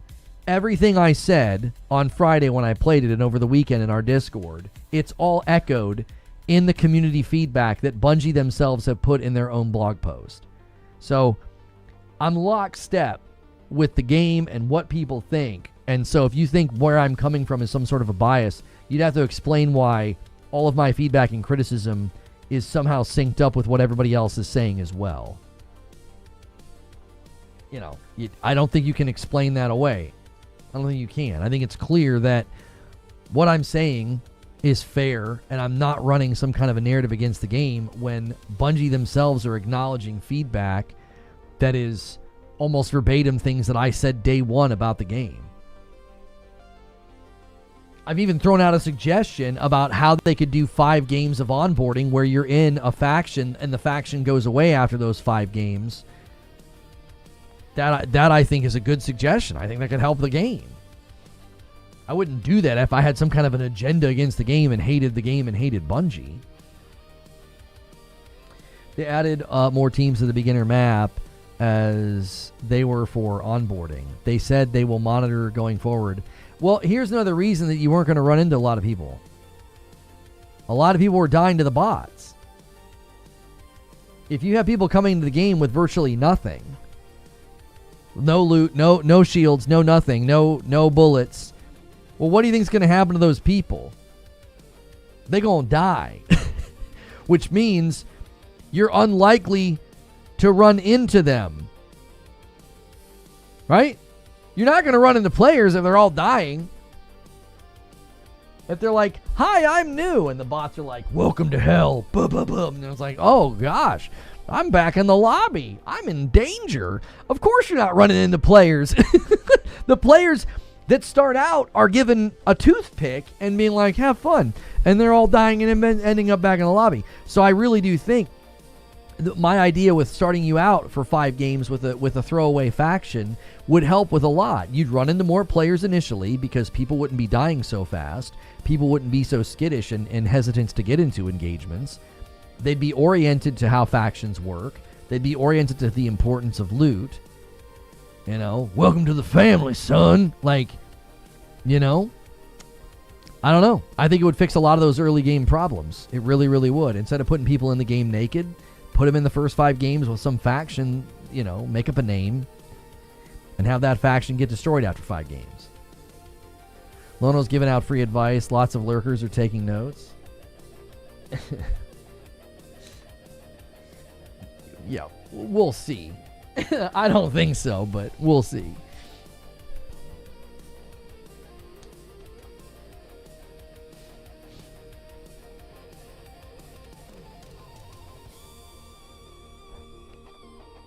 I mean, I'm gonna buy it and play it day one. I want to see what kind of changes they can roll out for launch day. I also want to see how the game feels, because I think some people were doing this. Some people were watching streams while they were at work, and then you went home and you knew how everything worked. And that knowledge was enough for you to have a better time. I had a lot of people come into the Discord, they're like, oh, I had a much easier time with the tutorial. And I'm like, you watched me do it. Don't you think that gives you a distinct advantage? Like, I feel like Lono might end up liking it. Oh, I like the factions. Don't get me wrong. Once I got exposed to the factions and I was even playing the game off stream, I liked the factions. I thought they were cool. I liked the idea of grinding the factions and getting loot. I wish the loot looked a little bit more like the faction that I was grinding with. I don't feel like the loot has enough identity. I feel like in Borderlands, if I was grinding for Jacobs or Tediore, I know the weapons that I'm going to get are going to look vastly different. I don't think the weapons look different enough. I think if I'm grinding for particular factions, the guns themselves should take on the identity. Like, I think that's an oddity considering their weapon design team and what I know they're capable of. But I definitely was like, oh yeah, this is actually kind of cool. But I don't know. I really do feel like I just don't want to put up with, oh man, I had a great round, shot in the back at Extract. I just don't want to play a game like that. It's why I was able to hang with Arc Raiders for as long as I did. It almost never happened. If I was playing Arc Raiders and that happened regularly, there's no way I would have gotten to 30 hours. I'd have been like, I'm out. Benny Garreau says, I just made it to about an hour, 20 hour, 30 rewatching from the beginning. You nailed it, talking about your past takes on many games over many years. I've been here since Forsaken and you've been solid. I appreciate that. The incessant invocation of my biases as if that makes me unable to talk about the game is, that's been a pretty remarkable turn of events, to say the least.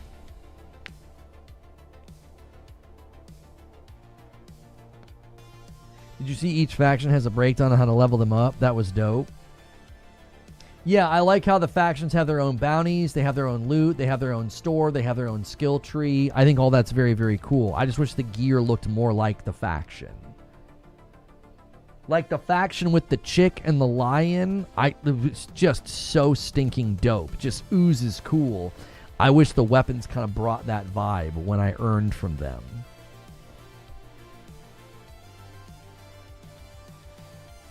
That was AI chatter. Who was an AI chatter? Rope. The idea of the server slam is exactly what you're describing, yet you have to hit rank 10 and 30 for better loot for launch day.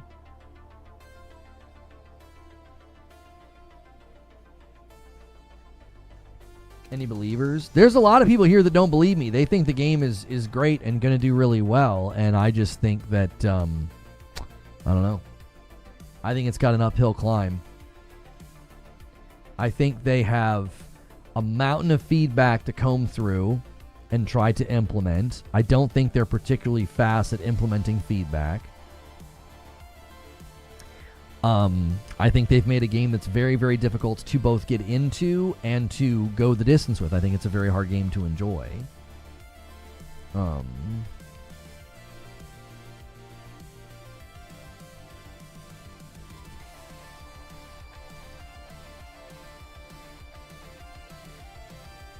The Rebellion dude was dope. Chaos and Explosions. Big Punk says, you got me. I'm the AI chatter. If the full game had a reward for hitting rank 10 and 30 in the server slam and it still lost half its players on Steam Day 2, that's not a good sign. Well, I think it's really interesting that people were like, oh, people stopped playing because their progress won't carry over. Those same people celebrate the seasonal wipe. And I'm like, did you guys hear the incoherence there? Because that sounds like incoherence to me. That just sounds like a cognitive dissonance. Yeah, people stopped playing the server slam because their progress wasn't going to carry over. Everything was going to get wiped. So what's going to happen when you do that every season? Is that going to negatively impact player engagement then? Is that like a... I don't understand. Is that a bad idea?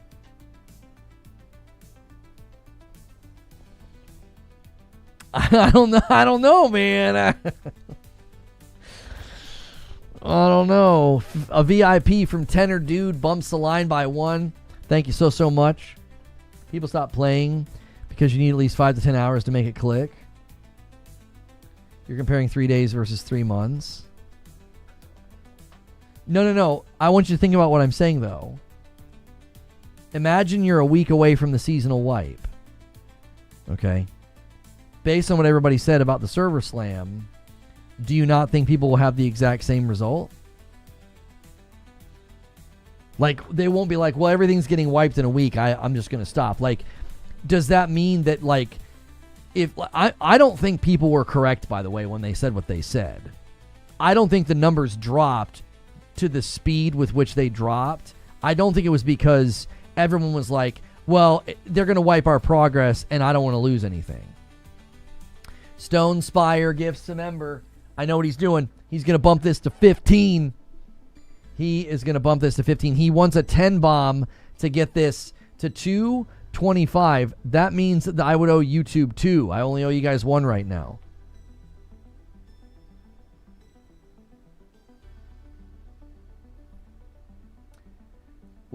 Witch of Heart says, it's not comforting that everyone keeps talking and it's going to get better. Another single comes in from Stone Spire. We're exactly 10 members away from the next milestone. This guy comes in on his lunch break and he sets it up. Somebody knock it down. Somebody slam this one home. You stopped playing the server slam because you had to go to work? I mean, that sounds like a skill issue. I don't know.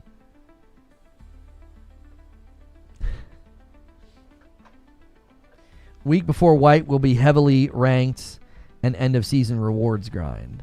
Yeah, if you feel like you're close enough, that's probably fair and true. But I'm talking about like everybody else. Like if you're too far away from some of those grinds, can the seasonal wipe inadvertently work against player engagement? I tried the game on controller once and spent my time mostly with mouse and keyboard. Please increase the cursor speed on controller. Yeah, it's pretty bad. Anytime a game makes me use a cursor through menus on a controller, I'm not a fan of that. I'm not a fan of that. I'll never be a fan of that. It just feels awkward.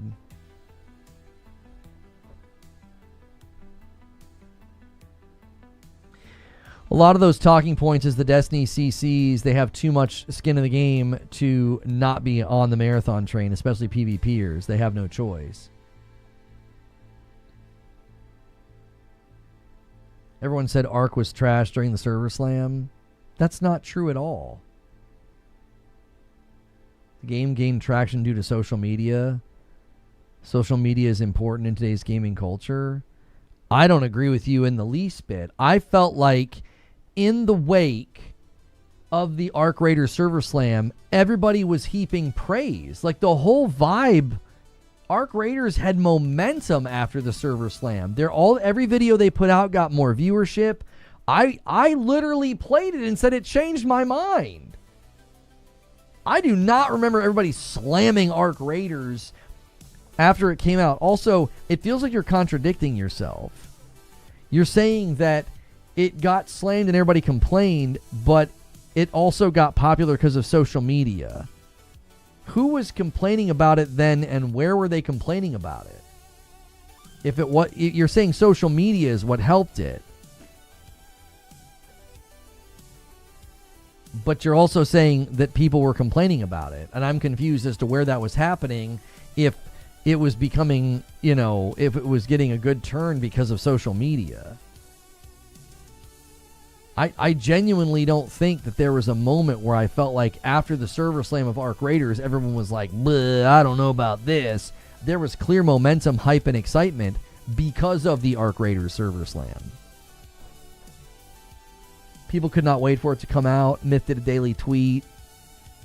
Yeah, I feel like people were counting down the days to Ark Raiders. I myself played it and was like, yeah, I was wrong about this game. This game's got the sauce.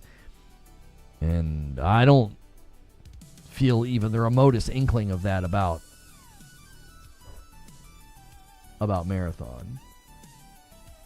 I wasn't allowed to be, and somebody after dying to a raider yelled, "What are you doing? If you want a PvP, go to Montes." That mindset is a problem why some won't like Marathon. I mean, I think it's completely fine and acceptable for people to understand the offering of what Marathon offers and decide not to play it. I think that's fine. If you've come to the conclusion that it's too PvP focused or it's too sweaty, and you're like, yeah, I don't want to play, for the same reason that I won't go to Montes, and for the same reason that when I play Ark Raiders, I don't get into PvP fights because I don't want to deal with it. Ark was not the same at all. This is actually really, really helpful. Yeah, a lot of people were running with the notion that the Ark server slam was the same. It's just not.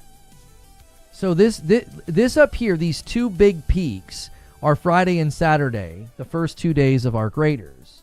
Marathon's first 2 days are a Thursday and a Friday. Now, Thursday to Friday, I expected it to go up. Thursday versus a weekend? I mean, Thursday versus Saturday, it should be going up.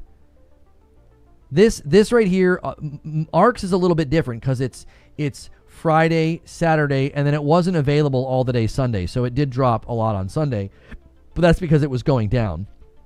So your first 2 days were very much like neck and neck with engagement. And Marathon's first day is right here, it drops, and it just never comes back up. Yeah, Ark's third day, which is when it wasn't even available the entire day, is higher than Marathon's biggest day. Now, they're different games. I don't think you have to beat Ark to be successful, but it's a representation of word of mouth and momentum.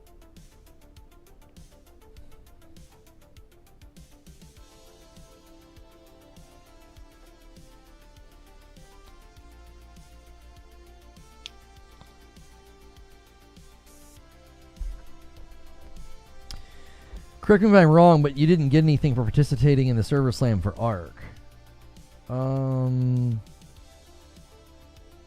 Yeah, I don't think so.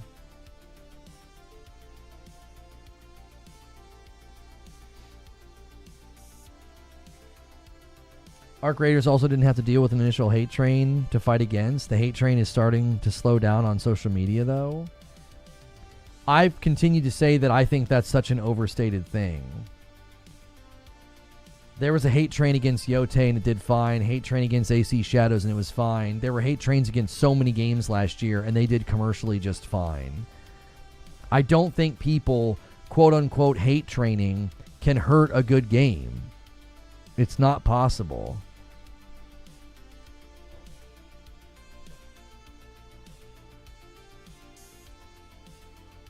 I just don't think so. I don't think.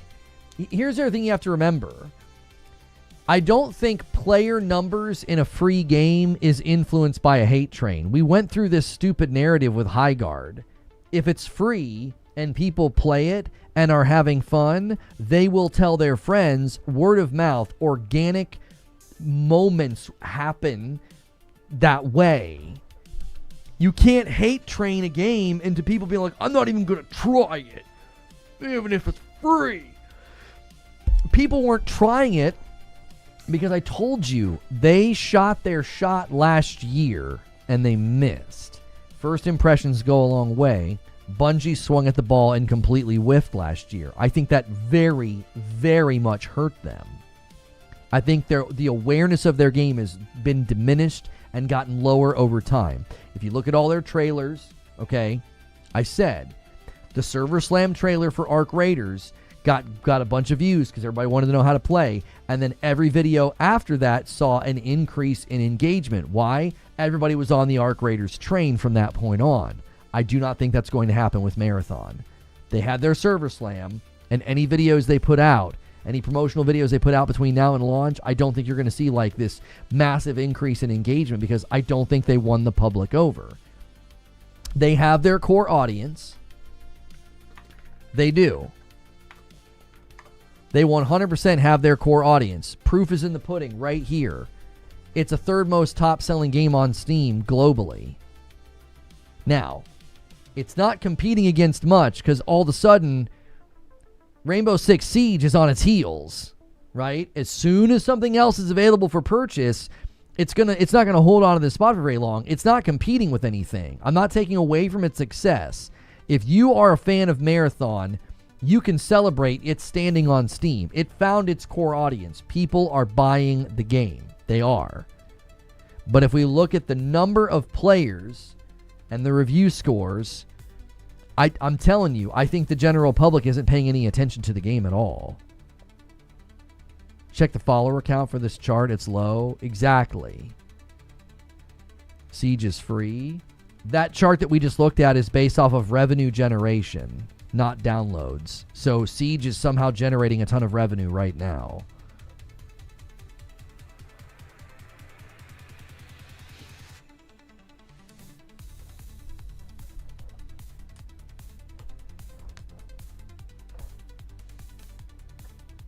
Were there other games out in October either? I don't know what you mean. Are you saying that Ark Raiders was successful because there was anything out? I mean, we're not talking about when Ark Raiders is hailed as a massive success. We're not talking about sales charts. You can look at the player charts.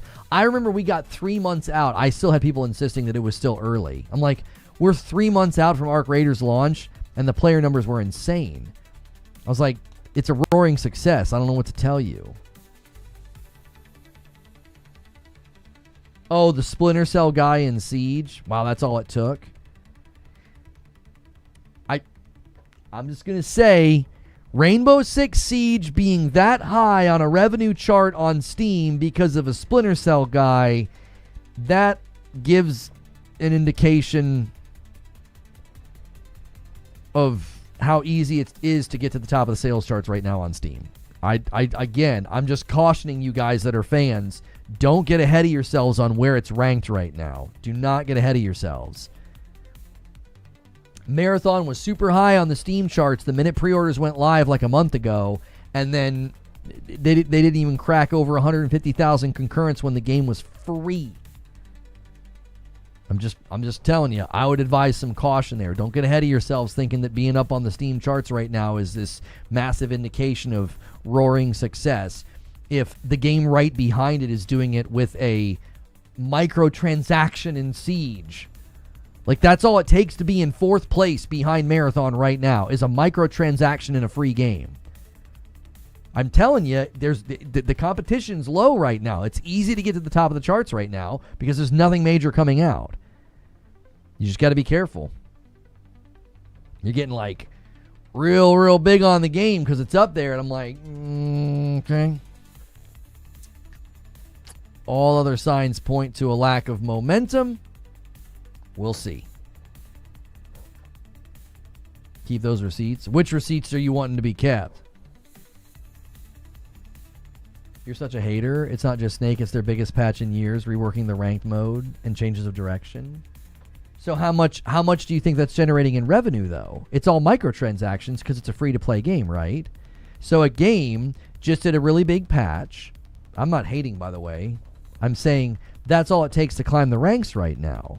You do a really big update in your free-to-play game, and people are spending money on microtransactions, and now you're in 4th place right behind Marathon. Do you think that speaks well of how Marathon's doing? The first Descendant tops the sales charts every time a new Ultimate comes out. That's what I'm saying. I don't know if being at the top of the Steam sales charts is that indicative of anything when you're competing with microtransactions in free games when your game is $40 and has a deluxe edition for more than that. Do you see what I'm saying? Like, I'm not taking away from Siege and I'm not taking away from Marathon. I'm saying other games get to the top of that chart with microtransactions. First Ascendant dropped. Oh, First Ascendant dropped some bar right now.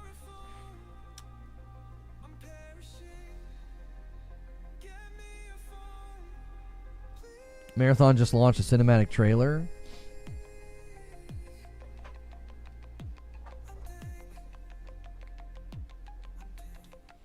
Ark Raider Server Slam trailer, 220,000 4 months ago. Marathon Server Slam trailer, 1.2 million 5 days ago.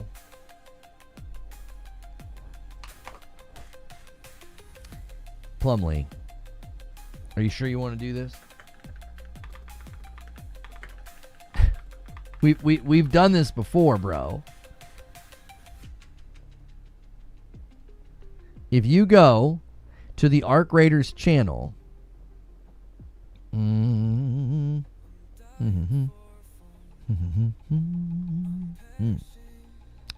looking at the world upside down.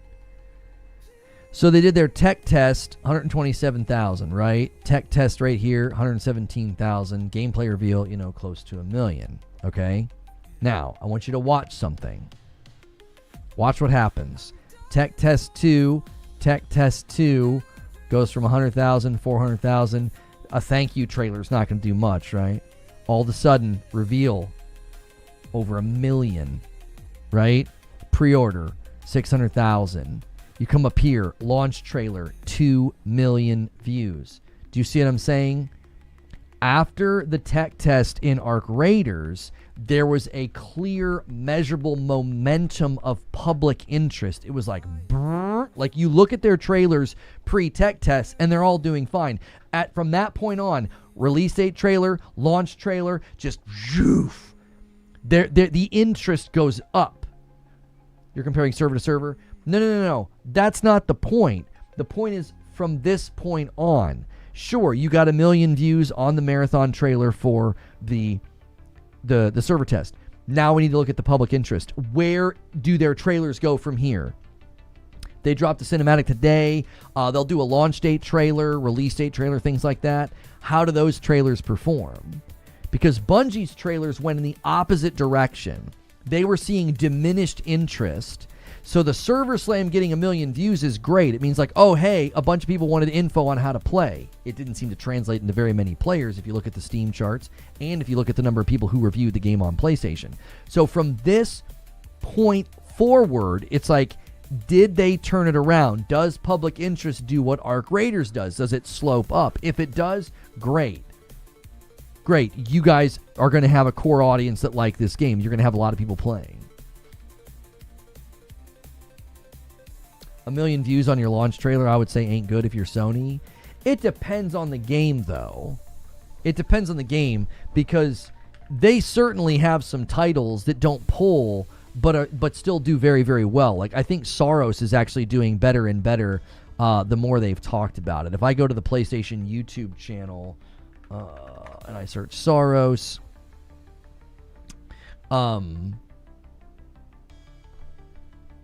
like the gameplay reveal trailer from 5 months ago has 1 million views. That's great for Saros. For a live service game, 1 million views, might not be enough. Again, it's a representation of public interest. I'm not saying it means the game's going to fail, right? I'm not saying it's going to fail. I'm saying if you go back and you look at the initial trailer for Marathon and then all the videos that came out after, there was a clear diminishment in public interest. A lot of it had to do with the showcase didn't go over well. Letting people see the beta didn't go over well. Then there was the art theft. Then there was the delay. All of those things are going to be meted out in a lack of public interest. Public interest is going to go down because people are like, man, frick that game. The cinematic has 2.3 million views. Yeah, the cinematic went viral because everybody thought it was the best thing from the showcase. Do you remember? I feel like you're being selective in your memory here.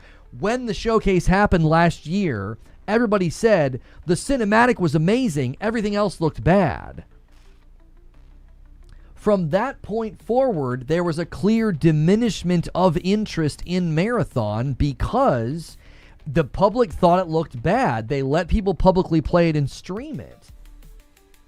And then artwork stolen. And then the abysmal stream where they tried to, like, apologize for the stolen art. Like, interest in their game went down. I'm not saying anything that is that scandalous. It was so clear last year. The public was like, what the frick are y'all doing over there? And so interest goes down. The videos and the trailers started to perform poorly. 1 million views for Server Slam is what you want to see. Okay, they're getting people to come back in. They're getting people to come pay attention.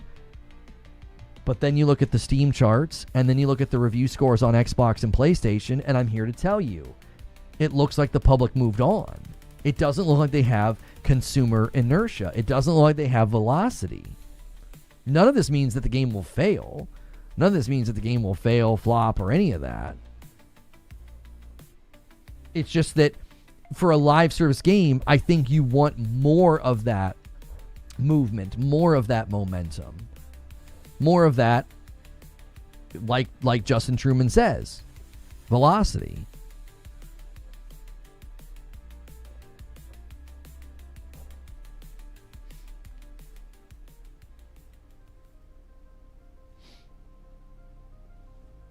Why make it hero bases beyond me? Well, I'll tell you what, the hero abilities haven't really settled into a meta just yet. It seems very gun-based.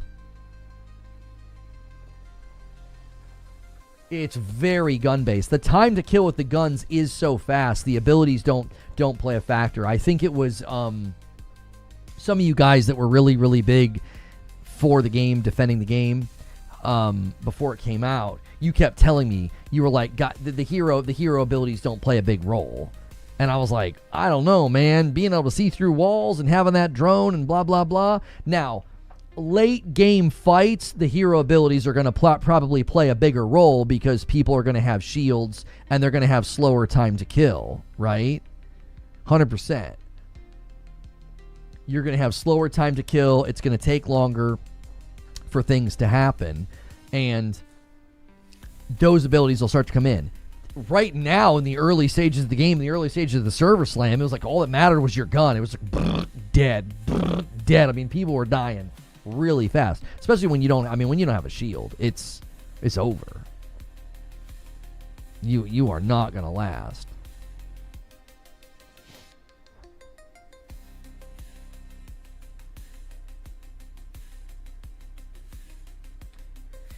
I thought in my feedback about the abilities, and I've mentioned I wouldn't mind you dropping more runners, but no real abilities to be there because the TTK. If you want to choose abilities, then cool. Incredible Black says, being a realist, Marathon will have mediocre success. I mean, I would anticipate the actual number of players like 6 months out being the biggest mark of it's fine or it doesn't look good. Because once you get 6 months out, a couple of things happen, right? You're going to have a really, really hard time getting new people to come in. Why? Well, because you've got your established metas, you've got your established people that know what they're doing, right? So 6 months from now, it's going to be really, really hard to get new people to come in. And so at that point, that's your player base. Those are your ride or dies. Those are your people that are going to come back every season. I think that's when you kind of start to make measurements and consider, like, where's this game going?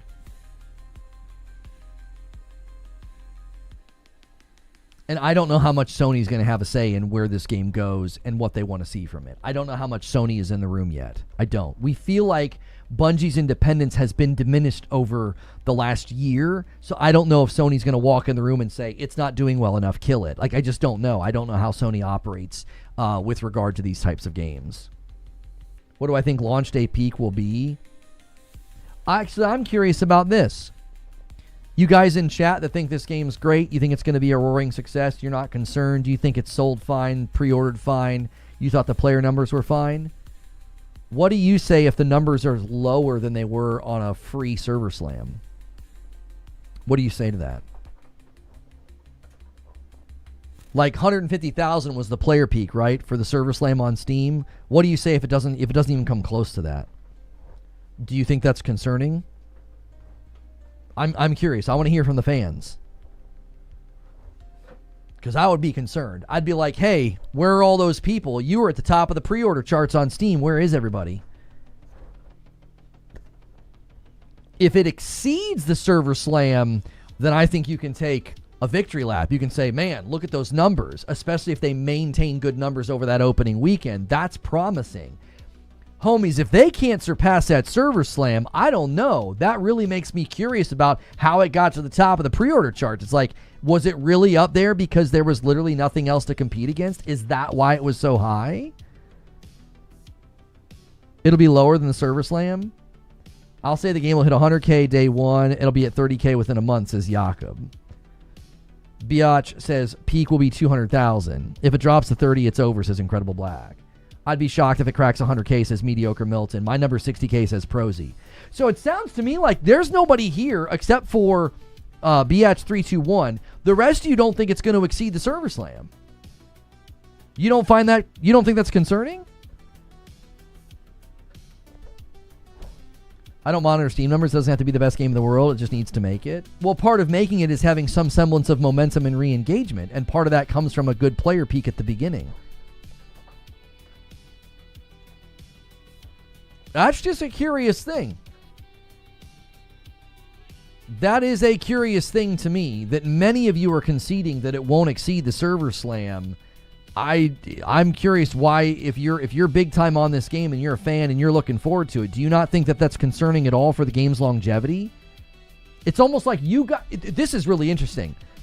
It's almost like you guys sense exactly what I'm talking about. Like the inertia isn't there. It's like you guys are conceding that like it's not even going to exceed the server slam. Like what? You don't think that's concerning at all? You hope it builds itself up like Siege?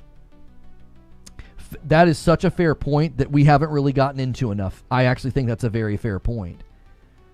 They could end up really reworking the game, having 2.0 moments, having Resurge moments, having a, hey, we're free to play now moment. That certainly is a possibility.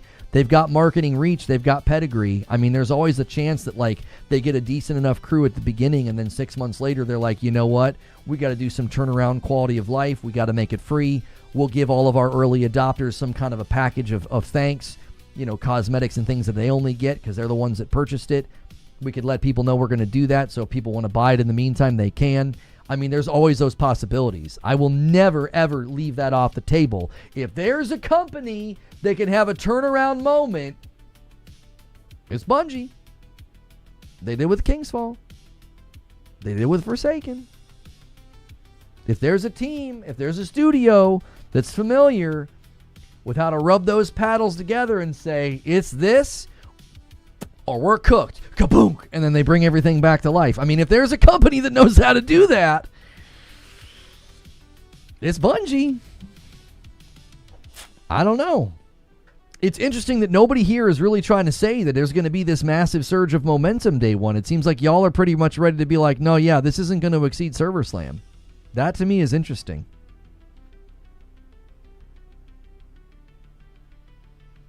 I don't have the experience of determining a game's success based on Steam numbers. I would leave that to the people who look at the metrics all the time and have mentioned trends to make a guess. That's totally fair that you don't feel like guessing. That's totally fair. Here's the thing, though, B3. I do think if it starts to slide and get too low and gets to the point where people are saying, yeah, this likely won't, it's not going to make it. Like, I'm just saying, let's say that happens. I think it is important for you to know that because then you're less likely to buy stuff. Like, once it was clear that High Guard was going nowhere, it was pretty clear people weren't going to spend money in it, right? That does pertain to player numbers. So if you get 6 months out from this game and they're barely scraping 10,000 players on Steam for concurrent, you might be like questioning whether or not you should buy more stuff. Because you're probably thinking, oh man, writing's on the wall. This game might not make it. Does that make sense? Do we not count console? I just didn't see a lot of momentum on console either. Because if you look at just the number of review scores, it didn't seem like it had a lot of momentum on console either. Its ratio of engagement for review scores on PC mirrors the engagement difference on Steam. Does that make sense? Is this really the conversation you want to be having about a game that isn't even out yet? I'm not sure what you're saying, Patrick.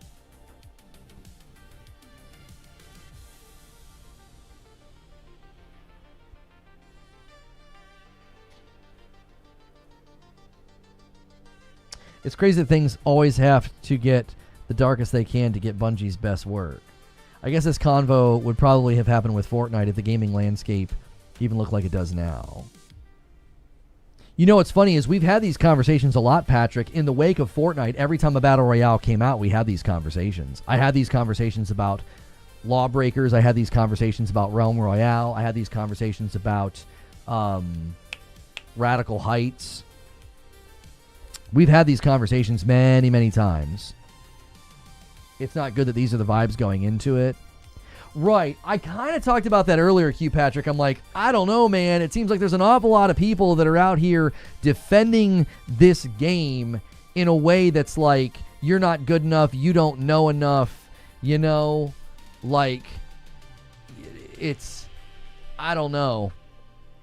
It very much feels interesting to me that there's this semblance of like the defense of the game seems very much in this weird vein of like, well, you don't know what you're doing, or you're bad, or you're scrubs, or you're going to have to get good. And I'm sitting here thinking to myself, I don't know if I've seen a successful game with this being the runway that it, to coming out, right?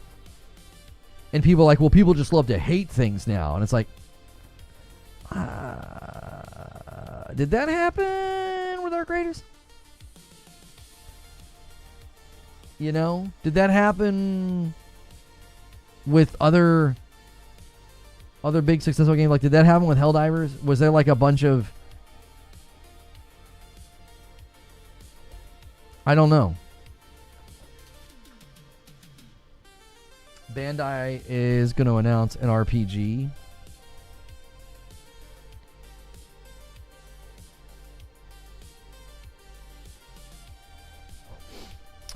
When are they going to do it? Coming soon, a new RPG from Bandai. More to come March 5th. Capcom did a big event last night, didn't they? The worst part of the PR is attacking Destiny 2 players. What do you mean? Where are you seeing Destiny 2 players being attacked?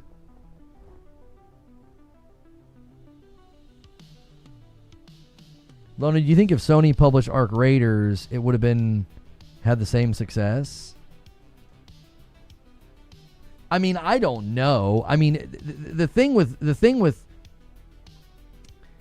PlayStation being attached to this, like, Sony doesn't feel like any of the issue here. Like, a lot of the issues with this game and a lot of the things that have been happening,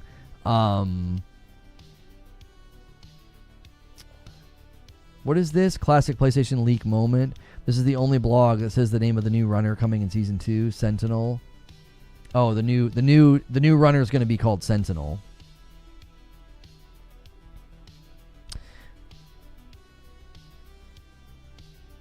Some do hate it just because it's PlayStation. I mean, I definitely think there are people that kind of get on that vibe. I don't think there's a lot of them, though, in the community. I think that group is a small group. If you're trying to say there's like some kind of a PlayStation tax or something, like, I don't think so. There certainly is some level of tribalism within... There's some level of tribalism within the conversation, but I don't think that's the majority. I don't think there's people that are like, screw that game because Sony's attached. That, I think, is a very, very small group of people. In the grand scheme of things, like, let's say right now, if you just took a snapshot and you're like, here is 1 million people who are being very negative about Marathon. I think a very small percentage of them would be people that are like, oh, I don't like it because it's Sony. I think way more people are not liking it because of Bungie. There's people that have a strong dislike for Bungie. There are Destiny fans that are really upset that this came out instead of more Destiny content or Destiny 3. That certainly is in the room, too. I think there's way more of that than, like, some kind of an anti-PlayStation stance. Do you know what I mean?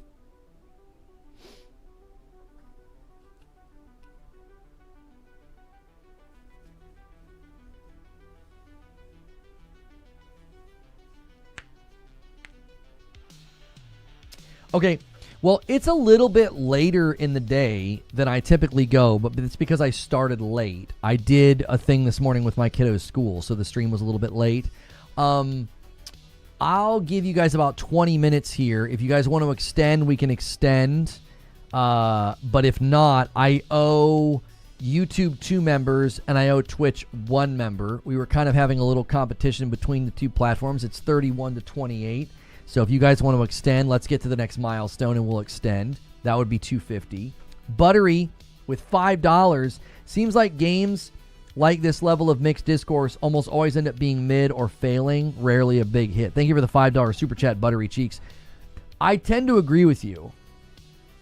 When it's this polarized and there are people that are either like tepid or not wanting to play at all, I definitely think that tends to lead to a game not doing all that well. Because what it means is you don't have, like, I don't remember Helldivers 2 or Ark Raiders having like this monsoon of skepticism and negativity to overcome. It was like, no, people were just loving it.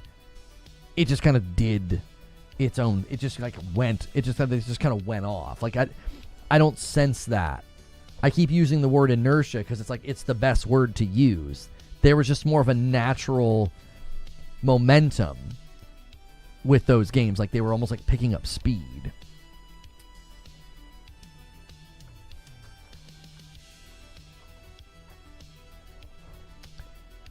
Yeah, we already saw that perfect image. We already looked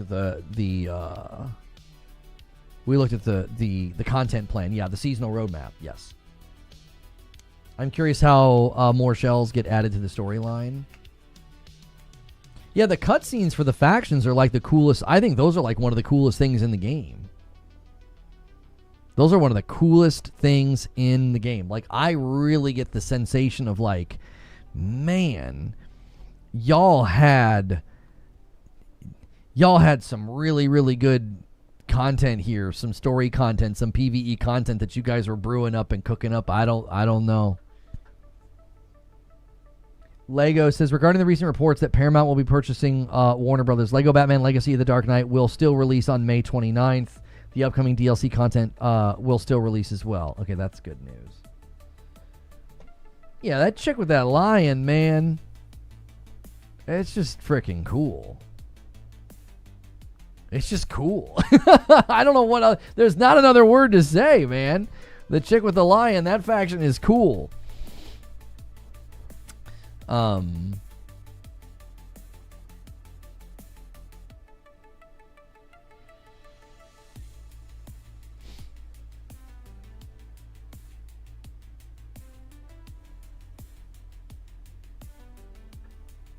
target audience of the game is not that big. Well, and I think that that's fine. You can have a small target audience, I think, and be successful. I do. This is why I keep coming back to Bungie.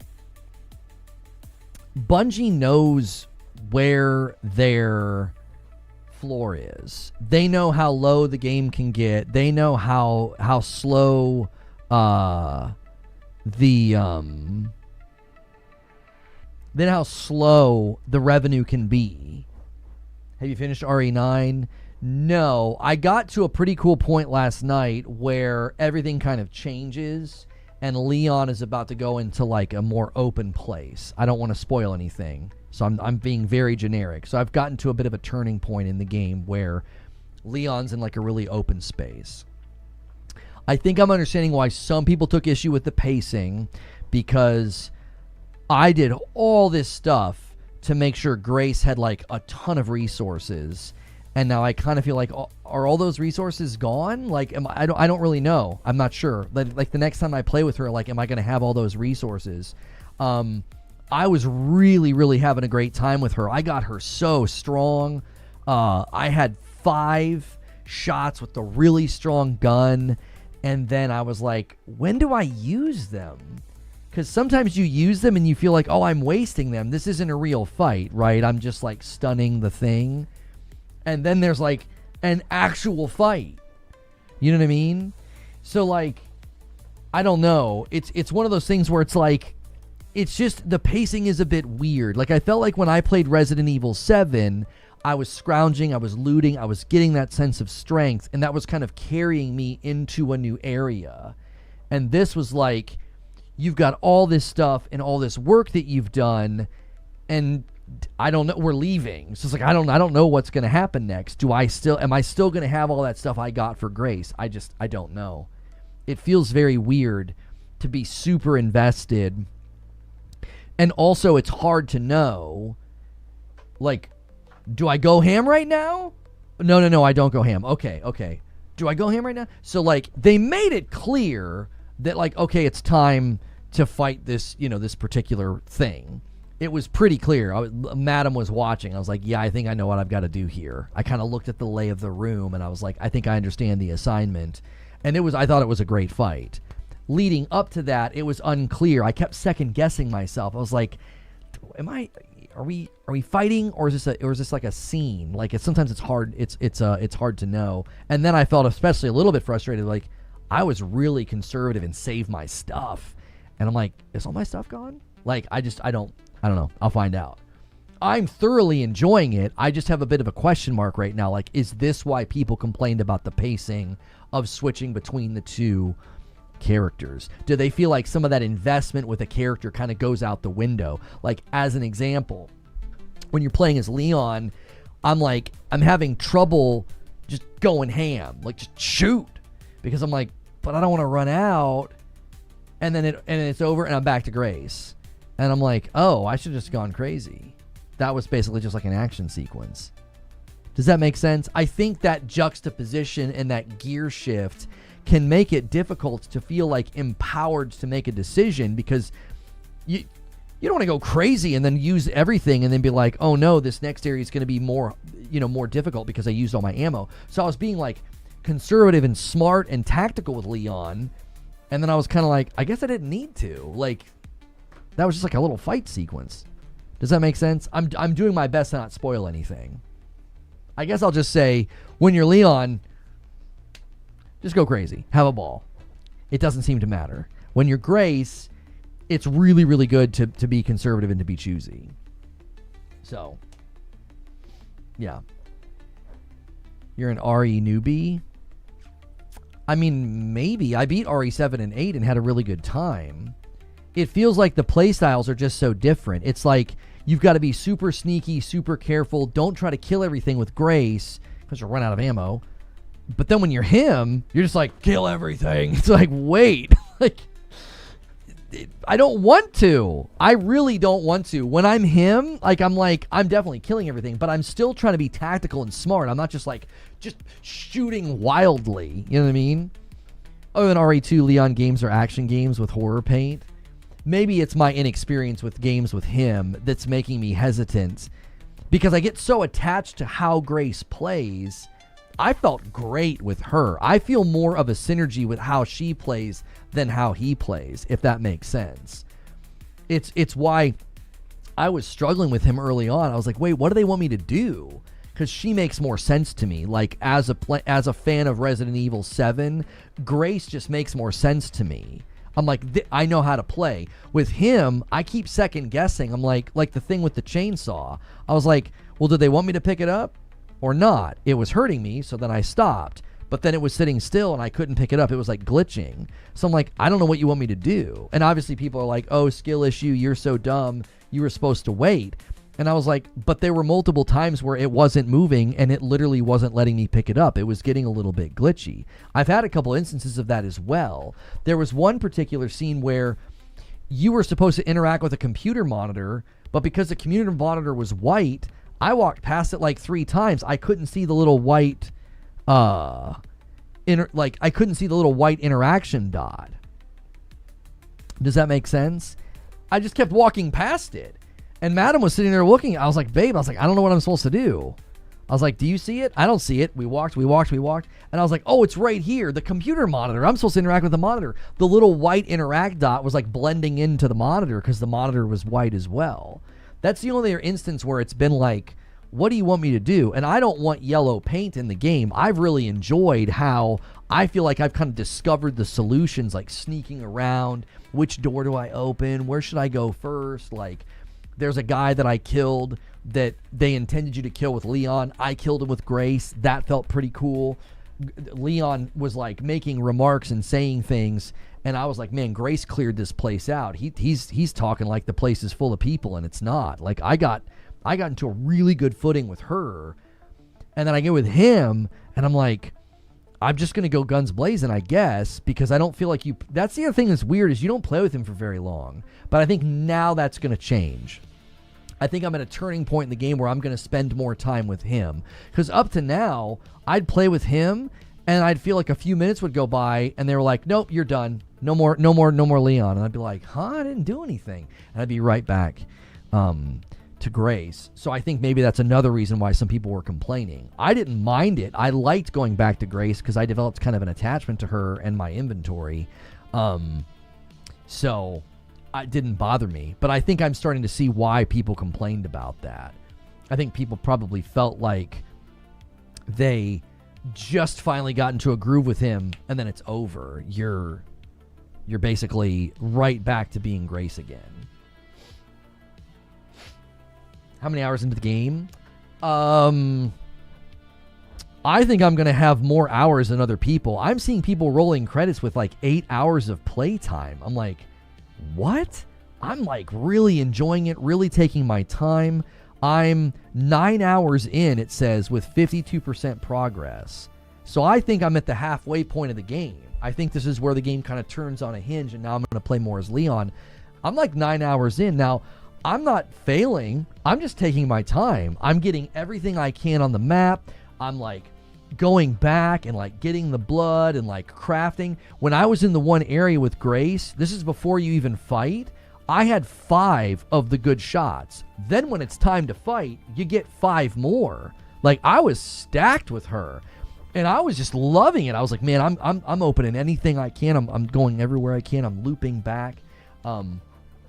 I even looped back at one point and like picked up somebody's hand. If you know, you know. And I was like, man, I'm not moving nearly as fast as other people. Maybe because I'm just being more. I'm doing more exploration, I think, than just beelining through the story.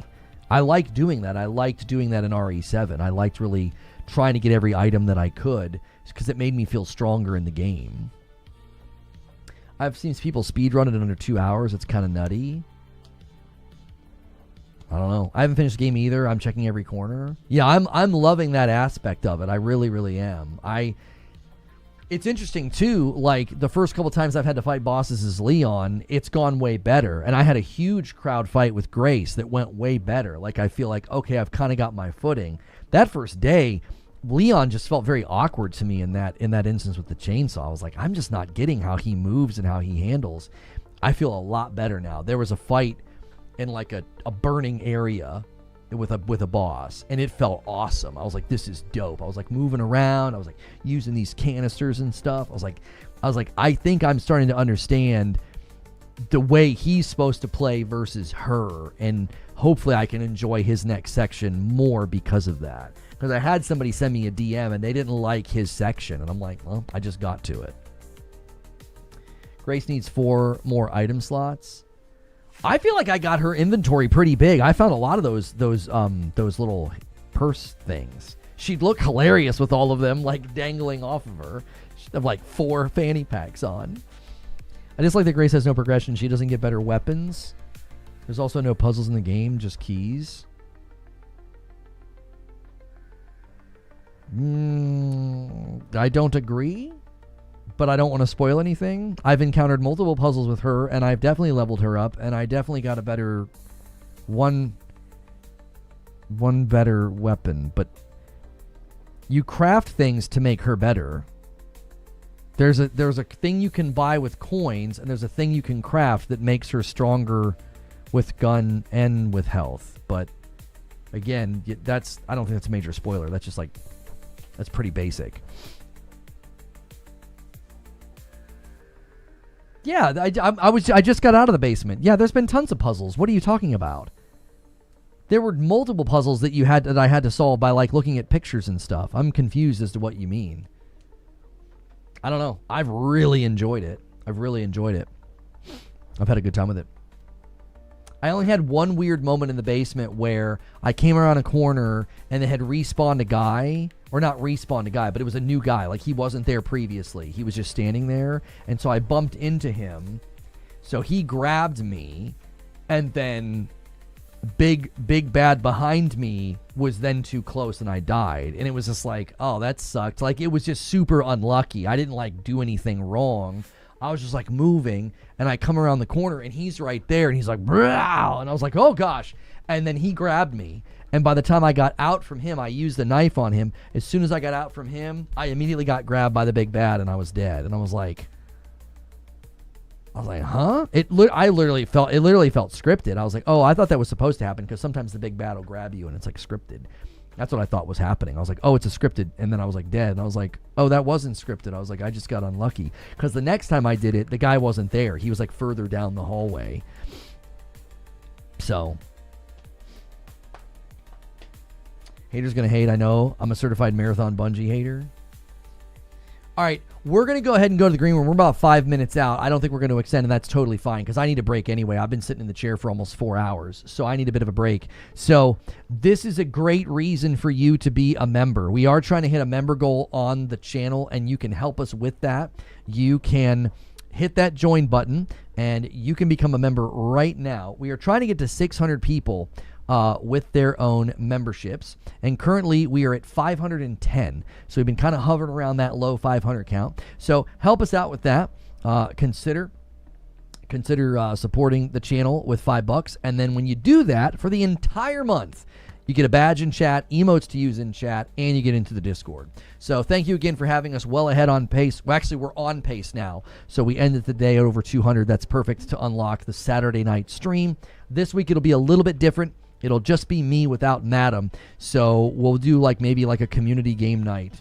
And yeah, we'll do a community game night this Saturday with you guys in Marathon and see if we can't have some fun with it.